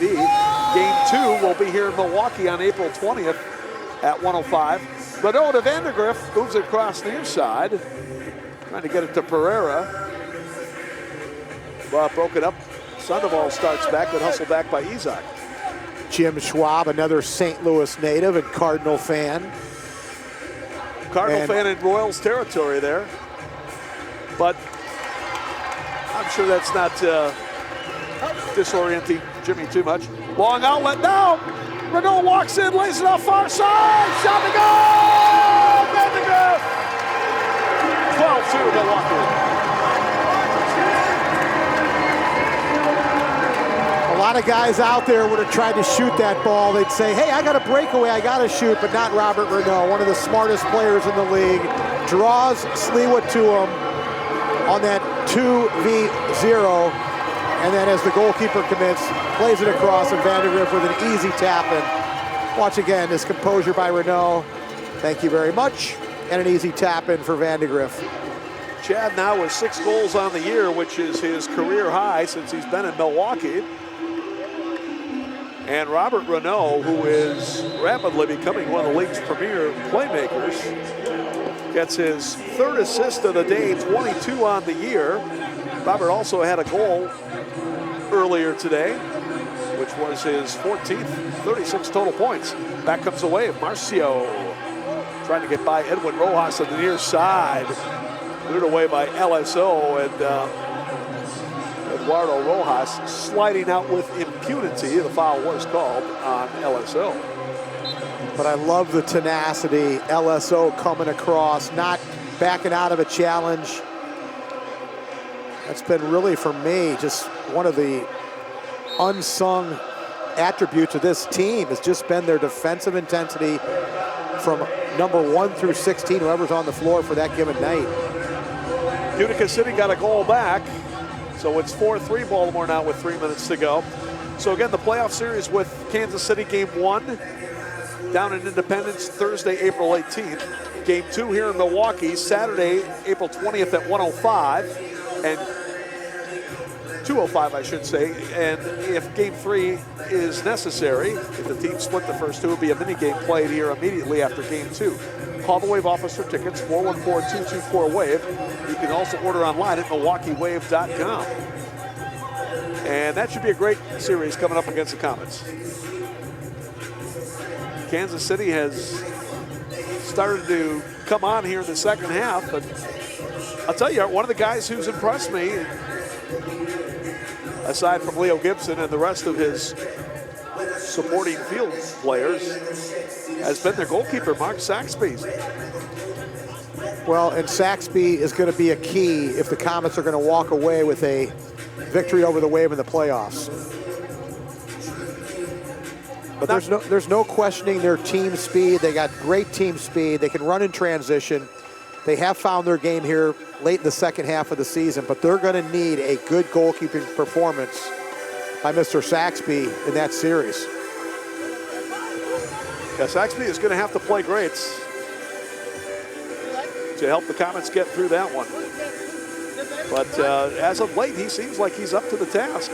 He's really developed into an excellent keeper here the second half of the season. Max holding off a couple of defenders. Boy, great ball control there. Dennison tried to slip one through for Ian Bennett. Couldn't quite make the connection. Now Jonathan Santos breaks it up. Well, one thing you got to credit Giuliano Oliviero and his assistant Marcelo Fontana. They have kept everybody on this roster ready to play. Here's Hans Dennison. Hasn't played for a couple months. He steps out on the field today like he's been playing all along. And they've done a great job to balance the playing time. Hopefully keep everybody fresh and ready going into the postseason. You heard Giuliano allude to it at halftime in his interview with Van McNeil, talking about the competition within the team for playing spots. They all want to play. They all have the ability to play. You've got that competition with yourself to be a good player. Then you've got the competition within the team. And then you've got the competition against the opponent.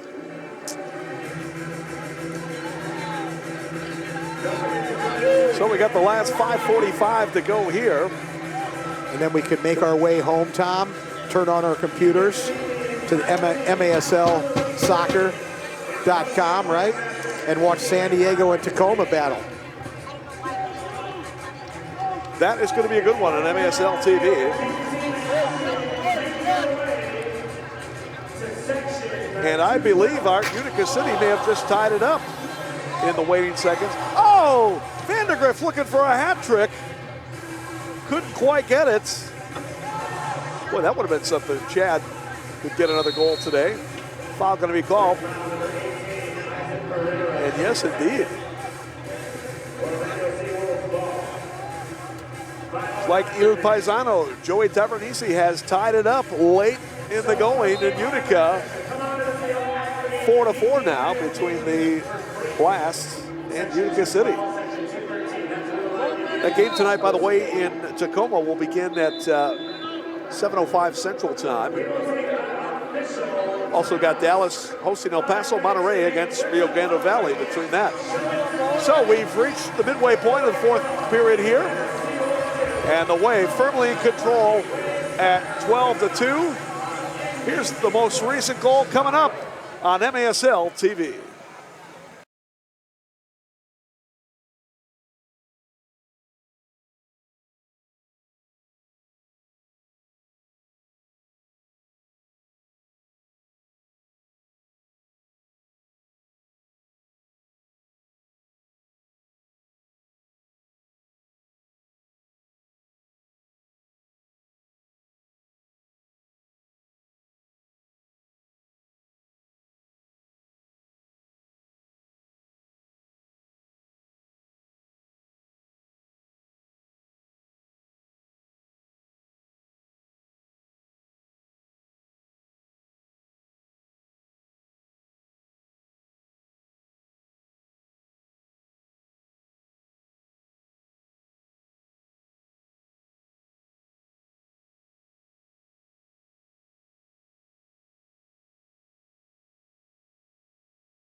All right, 5 minutes remains here.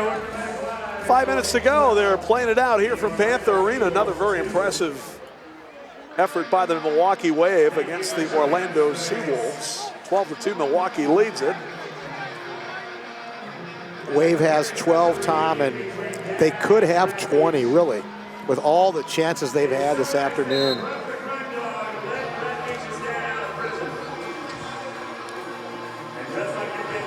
And so the Wave trying to keep the momentum going. This will be their 20th victory today, looking to extend their winning streak to 7. So you win 20 games in a 24-game regular season. That is very impressive. And the Wave may be among only 2 or 3 teams that do it. San Diego probably is going to do it. They're 19-1 at this stage. And you got Monterrey at 16-4. So if they win out, they're going to be able to achieve it as well. But that's pretty impressive if you win 20 in this league. Wave last year at 17-5, so they. I was going to say, you would think 20 wins would get you the best record in the league, but San Diego has just been phenomenal this season. You talked about Giuliano Oliviero earlier. Certainly got to be one of the main contenders for Coach of the Year. Absolutely. Everton did a really nice job in St. Louis. And then Phil Savaggio in San Diego. How do you argue with that one? Yeah, no question about it. Maybe throw in Hanoni Martinez for his reclamation job down in RGV. Those are probably your top 4 guys right there. Been a great regular season here in the MASL. And looking forward to the Ron Newman Cup playoffs. Wave will be battling Kansas City in the South Central Division playoffs. Over in the East, you have Baltimore against Utica. In the Southwest, it's Monterey against RGV. And in the Pacific, it'll be San Diego against either Tacoma or Ontario. The second spot still to be determined. And as you mentioned, Art, huge game with a capital of H coming up not only tonight in Tacoma with San Diego, but Thursday night with Ontario hosting the Sockers. And the matchup of former U.S. national team stars Landon Donovan and Jermaine Jones. Max trying to run in on that one as looked like Sleever was trying to get off for his sixth attacker. Had a little trouble down there by the door. Yeah. Heiner House now pops in to take over the goal. Hopefully Peter's okay there. That's kind of a weird one. I thought they were trying to get the extra attacker on, but they were just trying to get the other goalkeeper, House, on there. Heiner House, who's pretty much split time with Sliwa this year. House was in the nets for their loss to Kansas City this past Friday. His numbers have been a lot better than Sliwa this year. Sliwa with more experience coming into the season, but Heiner has definitely performed better numbers-wise. Thiago dancing on the ball as Chino tried to take it away. Now Ian Bennett with it. Ian with 4 goals to pace the wave. Up to Max. Max running in the middle. Max will lay it off to Bennett, coming by far side. And cut off by Eduardo Cruz. Boy, Ian, when you're a goal scorer like him, you just can't get enough. Well, the Wave right now on the goal differential chart is dead even with San Diego. They'd like to get one more and pull ahead here before San Diego's matchup tonight against Tacoma. Again, check out the Wave website for tickets and all other info regarding the Wave, MilwaukeeWave.com. You got the regular season finale here against the Comets 2 weeks from today on April 14th. And then the playoff game on Saturday, April 20th against the Comets. That'll be a 2:05 game. 14th is at 1:05. Saturday at 2:05. Gonna be, I guess, Art, a bit weird, right? With the 2 playoff teams meeting here in a regular season finale that,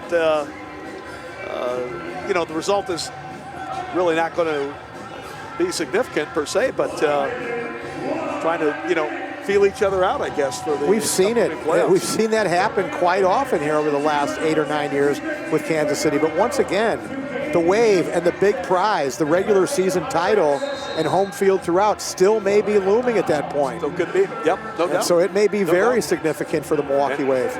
You've also got potential scoring crown on the line, right? Between Leo Gibson from Kansas City, possibly Ian Bennett.